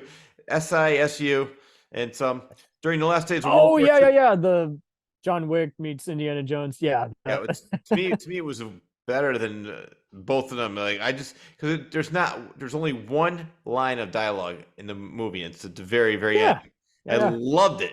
But the whole movie, it's a solitary prospector crosses paths with Nazis on a scorched earth retreat in northern Finland. He doesn't have to give a reason for why he's massacring them. He's like, they're Nazis. Who cares? Yeah. Oh my god! But if you like violence, it's so you're Oh, I imagine, dude. I love stuff like that. Yeah. Yeah. Check it out. I don't know. I think it's pronounced Sisu, but it's Sisu. Yeah, no, I'm long overdue to see it. My co-host John also saw it in theaters. He didn't care for how the action was staged, but he Oh, really? really, but get this, he really was good, laughing his ass off. He was like, of Yeah, course it's they're fun. gonna do it. Yeah, no, it's a fun movie. I thought, to me, I thought it was done well, but that's why I love. Dude, everybody has different opinions. Every movie pretty much goes by the Evil Dead Commando kind of mentality. Just unleash the cartoon violence. Just exactly. go for it. This movie, to me, this movie did not take itself seriously at all. They were just having fun with it. And the guy, the violence was just so. When you cannot be distracted by who the star is and just admire the concept. Yeah. Well, that's what I was talking about before. I said that's why sometimes when you have unknown actors, and that's why I love how Friedkin does this. You don't see the actor, you see the character. And sometimes he still did it so well, dude. I saw his final movie, his take on Caine Mutiny. And wait, what movie is this? The Caine Mutiny court martial. This was Friedkin? That was his final movie he did. Oh, I never saw it. Wow, I gotta check that one out. It just came out, and much like how he handles his version of 12 Angry Men, I love he's really good at making it his own. Like he's just really he leans even heavier, since it's from the courtroom viewpoint. It was such a good way of handling it. And near the end, you really felt the Friedkin side of the narrative take effect, where it's like, yeah, this guy is incompetent, but is he a bad guy? Probably not. Mm-hmm. Probably is on the surface. And hitting just what, and it made sense. It's the Caine Mutiny is a book, but it's also a stage play, and it's been adapted 3 times previously. And I thought it was interesting how if someone were to do another version of Killer Joe or Bug, it does make you wonder where they would go with the material, and if even Tracy Letts would approve. Do you know anything else that Tracy Letts has done besides those two? 1,000%. I know this one gets a lot of shit, but I could not look away from it. August Osage County. I thought that was that the one his mother wrote? I think so, and I think he improved it, but just unrecognizable, roles from everybody, especially Meryl Streep as the motor mouth. Yeah, I love her. Dysfunctional family. Yeah, no, it would be in my top 10 for her. Ian McGregor, Chris Cooper, Juliana Nicholson, who you might know from those Law and Order shows, and Mayor from Easttown, and Benedict Cumberbatch, all fucking unrecognizable. And again, you just can't look away. And obviously, the acting is the main reason to see it, but even Sam Shepard as the father and patriarch of the family for his brief opening screen time, he was really good there. Yeah, well, I'm looking it up right now as we're talking because I want to see. I remember there was something. I think you're right. He did it, but then I think I want to say. But he is a good actor though too. I have seen him in recurring roles on Prison Break, and he's a real scumbag on Homeland as one of the federal agent bureaucrats who's just telling everybody, "Yeah, we don't do that kind of shit no more, man." He's another very cool talent. I would love to sit down and just talk to him. It's like, where did that come from? What dark side of reality, did you bring to life? Yeah, I'm sure I've seen him. When I was doing my research on this, I remember says, "Oh, I saw that." So I probably have seen him act. I didn't even realize who he was. But no, it looks like this one was written by Tracy Letts. But it was even directed by I think John Wells, the freaking producer of The West Wing. And I'm like, what? The producer of The Hurt Locker directed this? Okay, interesting. Yeah. Yeah, I didn't realize that either. But I mean, the name sounds familiar, John Wells, and her name is Billy Letts. Let's see. Well, I'll tell you. Where the Heart Is. That's what she did. Billy Letts is Tracy Letts' mom. She authored. I like that movie too, but I didn't realize he had a mom. Yeah. Oh, okay.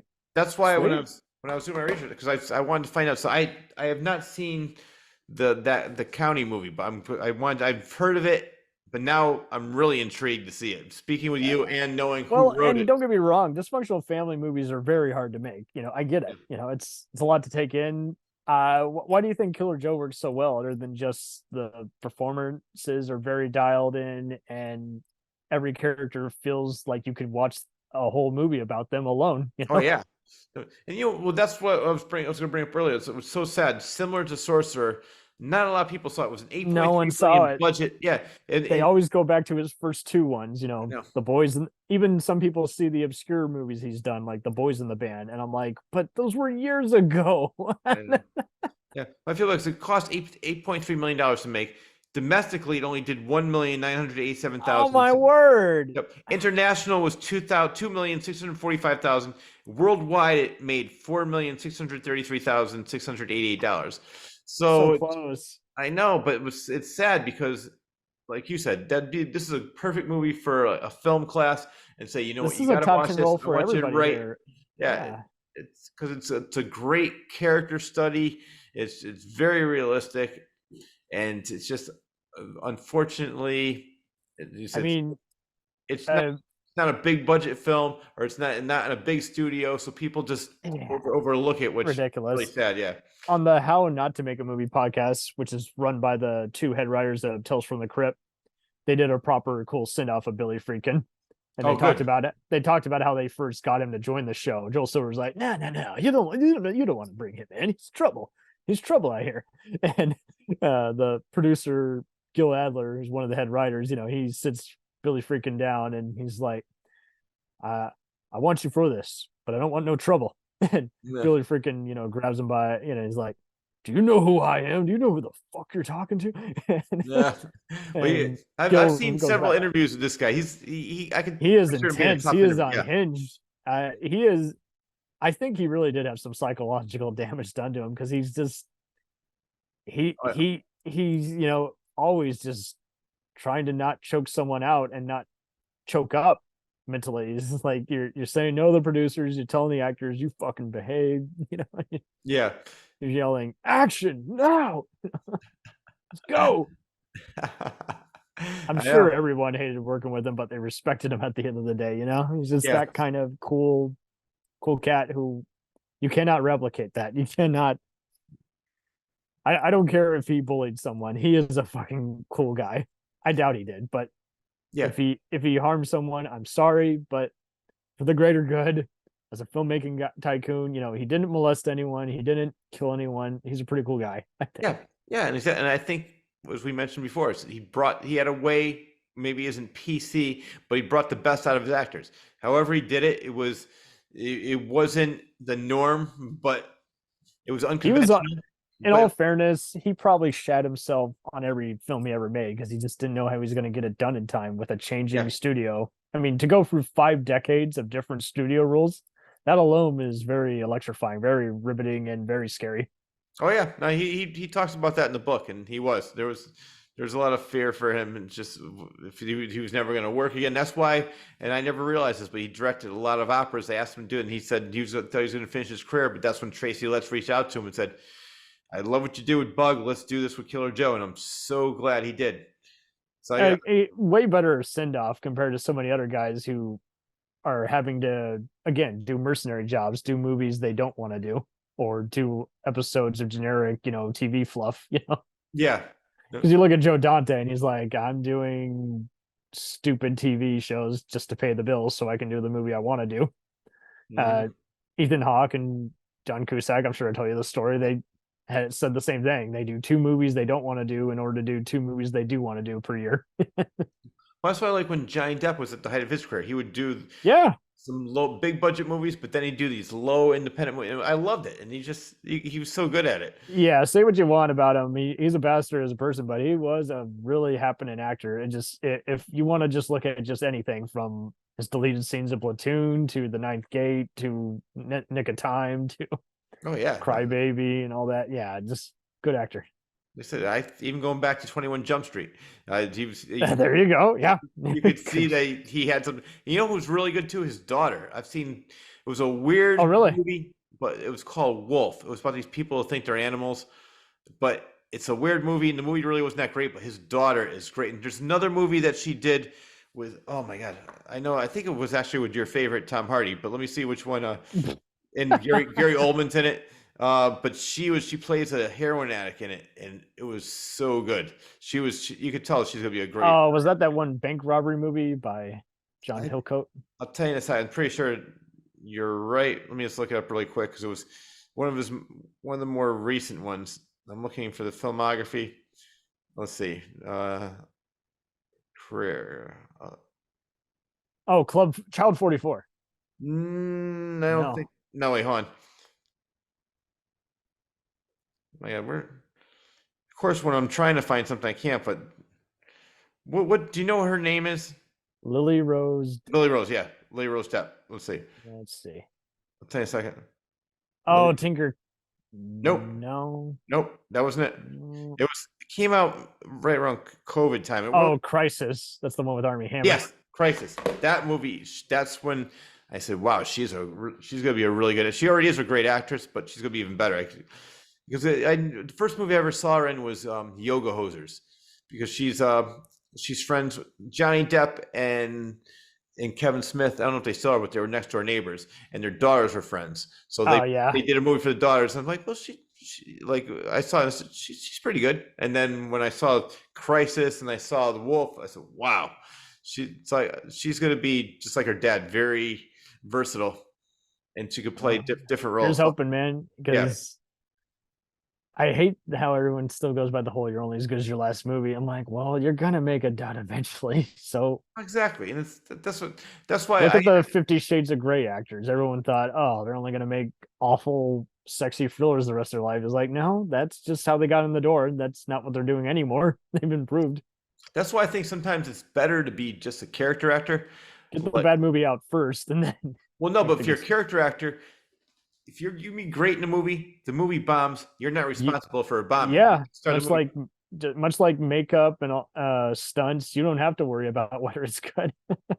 Yeah, so that's why I think sometimes when you're the star, everything's on you, which really isn't fair, because you could do the best job, have the greatest role, but the writing sucks. Just something doesn't click with audiences, and then look at the script writers. They have it even worse. They have to sell a script. Oh yeah, knowing damn well that the director and producers can fuck with it and cut out the stuff that actually made sense, and you can't take your name off it. It was funny because I just interviewed Paul Tremblay, he came out with a book called Cabin at the End of the World, and M. Night Shyamalan adapted it. And that guy. Yeah, so I interviewed him, and I said it was weird because I saw the trailer and I said, boy, this is a complete ripoff. Not even realizing that it was an adaptation of his book. It was, they did that intentionally. I said, did they offer you to write screenplays? He goes, no, I wish. Then I said, did they? He goes, then they changed everything. He goes, I'm happy because I got checked, but I'm looking at everything I put into it, and then they could do whatever they want. But he goes, they bought the rights to it, so they can do whatever they want. But yeah, he firsthand experience of talking to somebody who went through that, and it was hard for him to see them, like as he says, like his child, and just they took it from him and just completely changed everything. But luckily for that one, he said the first half of the film is pretty much true to the book. It's the last half, because the book's a little bit darker. Actually, no. Yeah, the book's a little bit darker. I was trying to remember. Sometimes I might have to read it before I see the movie. No, it's really good. The book is really, it's funny. I don't even know how I heard. It reminds me of how the author of Cuckoo's Nest was such a cynic. He hated you change even just a minute of the material, and because everyone basically told him duly noted, he just always shunned the movie before it even came out. And next thing you know, he sees it casually on cable TV one day, and he's like, I'm really liking this. It sounds like something I would have written. Oh, that's the movie I've shunned. And he's like Stephen King. He's too close to it, and he just shuts it up. I'm like, you asshole. I don't care if the book is better. That is a masterpiece of a movie. Well, the only time Stephen King did that, when he talks about, was Kubrick with The Shining, because The Shining was so personal. Shining. That was I've heard he's done it with Christine, and even his own movie, Maximum Overdrive. Oh yeah, well, the funny thing is he directed Maximum Overdrive. Right. I find it funny. I'm like, well, okay, I'll respect you for that. At least you fessed up. It is a stupid movie. Yeah. Yeah, it's funny because there's another one called Trucks that was the original. Yeah, Yeah, I remember watching that when it was on Sci-Fi Channel. yeah.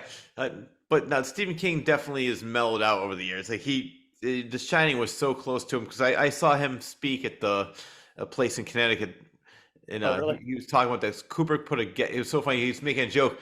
Kubrick put a gag order on me, but guess what? I outlived the bastard. Now I can say whatever the hell I want. He was just laughing about it. That's wild. He goes, I really don't get too uptight about movies anymore. He goes, they do what they do. But he said I was watching he was interviewing John Grisham. John Grisham was interviewing him. They were going back and forth. Oh, And he that said, sounds nutty. no, yeah, it's on YouTube. But the funny thing about that was he said people come up to us and say, "Oh man, I love that movie," and both he and Grisham said, we write books. Most people know them from the movies instead of the That books. reminds me of James Elroy, how people would come up to him and say, "We love LA Confidential," and he's like, "Did you read the book? No. Then what good are you to me?" See, I'm just the opposite. I usually read the books first, and then a lot of times if I like, I'm going through a lot of his Vice Squad books. I need to go for more of them. yeah, the problem is I'm trying to keep up because now I'm doing a lot of reading for research. Me too, man. I'm reading the newer Born Identity books, Star Trek books, Oh yeah, and trying to get into even other comic books like what's it called? The RoboCop comics. oh, okay, yeah, no, so it was just similar to what you do. Like, I want to do a good job with the show, so I do a lot You of do research. have to set aside a year. It's like, Yeah. okay, I'm gonna finally do this.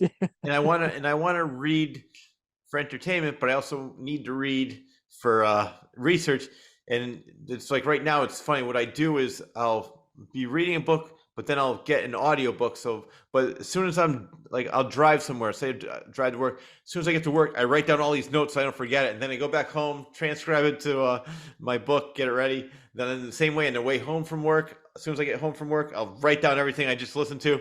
So I'm doing it's gonna be I don't know if you like them or not, but I just saw a documentary on the Carpenters, and it's a Oh, sweet. great documentary, and So there's recent, so recent? much to it. What was that? Recent? It was just maybe 4 weeks ago. It's a place in I live in Connecticut, so a place in New Haven, Connecticut. But Only yesterday, the Carpenter story. I'm not sure what it was called. It might have been. Let's see. Oh wait, that's 07. No, it's not. It's there. It was on a circuit tour. They're showing it because he's trying to get it picked up, so it's not even out yet. But Oh, okay. but what happened was with that, his name is Randy Schmidt, and he was there. So I said, "I'd love to have you on a show." And but he wrote a book too. So I was listening to the book and watching a documentary. So there's so much information. I have 16 pages of notes I have to go through to get ready for the interview. So, but I try to get as much in, and it's tough because besides reading, there's other things I like to do. So trying to get everything in. Nice. Well, looking But anyway, forward to it. I always enjoy doing this show with you, and please Always, dude. come back anytime. And I do Likewise. Yep. want I promise. We're gonna do all kinds of other just fun chats. It's just oh yeah, we got to coast for this year, and then I think definitely by summertime, I'm gonna just start recording again. Just get some more All shit right. out. yeah. Well, let me know whenever you want me for your show. I'll be more than happy to do it. And I said I'm gonna have you back. We'll think of something. Anytime. Yeah. But Absolutely. Keep brainstorming. I just find it interesting how so many people will just go, I only want to talk about recent stuff. I'm like, fuck off. no, I don't even care about recent stuff for the most part. I'm not gonna say there isn't some good recent stuff out there. I know. It's just interesting how they feel like they got to do it now. I'm like, if you rush it, you're not going to be in the moment. You let the hype die down before you just roast or praise this thing. you Yeah. know? Yep. No, definitely. I went into Dial of Destiny without seeing a trailer, without doing anything. I'm like, I want to see practical stunts, and I got what I wanted. Mm-hmm.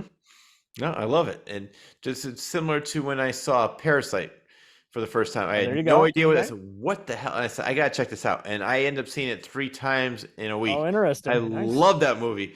And because as I mentioned to somebody, I said the trailer did exactly what it was supposed to. It was a teaser trailer. It's like I'm watching it like It was a what the- tease of what's Yeah. to come. Yeah, it There's a didn't show that good- much. And I'm kind of glad I saw it when I did, because maybe if it got so much hype and then I saw it, I would be let down. But since I had no idea, I loved the movie immediately. I still think I would have liked it, but maybe I'm like, really, this is what the hype's about. But that was the first movie I said, this should, I know it's never going to happen, but I would love to see it win an Oscar for Best Picture. And when it did, I said, holy shit. First, I knew it was going to win Best Foreign Picture. I had to finish. Oh, absolutely. Yeah. If you love culture stuff like that, let alone just slow burns, I think you might like Minari, which talks about a Korean American family getting, being raised in, early, bigoted America. Yep. Just Stephen Yeun and Will Patton are just amazing in that. I've heard of it. I never saw it. I'm going to check that out because I did hear of that one, but it's another one.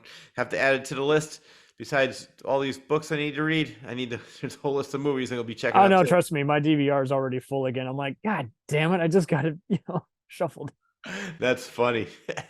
Well, you know what? Well, I like how we do these themes. We had William Friedkin. We had 1977 movies. We did, I'm trying to think of the other one we did. We did Pliskin. We did all sorts of other stuff. Yeah, we did some Escape from New York. So we'll definitely do some brainstorming and come up with another one. I'll have you on the show again very soon. Absolutely, my dude. Just stay safe out there. Don't take no for an answer, and don't let anyone push you around, man. Don't Words of advice from Cam. I love it. Cam Sully. I gotta watch a show before I crash tonight with the fam and feed them some egg rolls. So let's just keep shooting the shit on Facebook. See. Yeah, I like that. I mean, definitely. It's always fun to have you on the show, and I love talking to you. And anytime. I like the fact that you and I have very similar thoughts, but we come from a different way of thinking about it. You can't expect anyone to like the same thing, but at the same time, I see so many people who would just shout out, and it's like, well, let him finish, dude. Just saying, I love that, or I hate that. I was like, well, and that's why I love the conversation. I always laugh at people. I'm like, why are you getting mad just because I don't have the same opinion as you? I think the world it's all bullshit. It's not this movie. It's not a real thing. Exactly. And the world would be boring if we all thought alike too. I like talking with people who have different Absolutely, opinions. Dude. And if you have an open mind, like someone, it was that's quoted by the Dalai Lama. I don't know if he actually said, but when it said, like, when you talk, you learn nothing. When you listen, you learn everything. So just people just like to hear themselves talk for the most part. Instead of they don't saying, want to listen. I don't get the Kubrick created the moon documentary. Why don't you just sit down and watch it and then breathe in what people are saying about instead of I don't get it. Yep, exactly. And on that note, that wraps up the latest episode of Real Talk with me and Cam Sully. Yep. I need to thank Cam once again for coming on the show and being a great guest. He always has insights. He always has opinions, and I learn something new every time I do the show with him. I also need to thank the man you saw at the beginning of the show, John Bristol, for all his hard work. He was awesome. Even though he was just here for a minute, he was awesome. Yeah, and he's a great guy, and he's very talented. You got to check out his channel. It's Elmwood Productions. He makes movies, as he mentioned, with puppets. He does horror movies, comedies, dramas. He has something for everybody. His last movie was Bernice 2. It's going to be up for some awards. Hopefully, we'll have an update on that. Thank you very much for editing the show every week and making it available to all on YouTube. Yep. And I also need to thank Rob Bull and Joseph Timothy Quirk for all they do to make my show available on several Connecticut radio stations, as well as iTunes, Spotify, Amazon Music, Audible, and iHeartRadio. And lastly, but definitely not least, I need to thank you, the viewer, for always tuning in. Those loyal viewers, my dude. Enjoy your day, everyone. And best of luck on the next interview.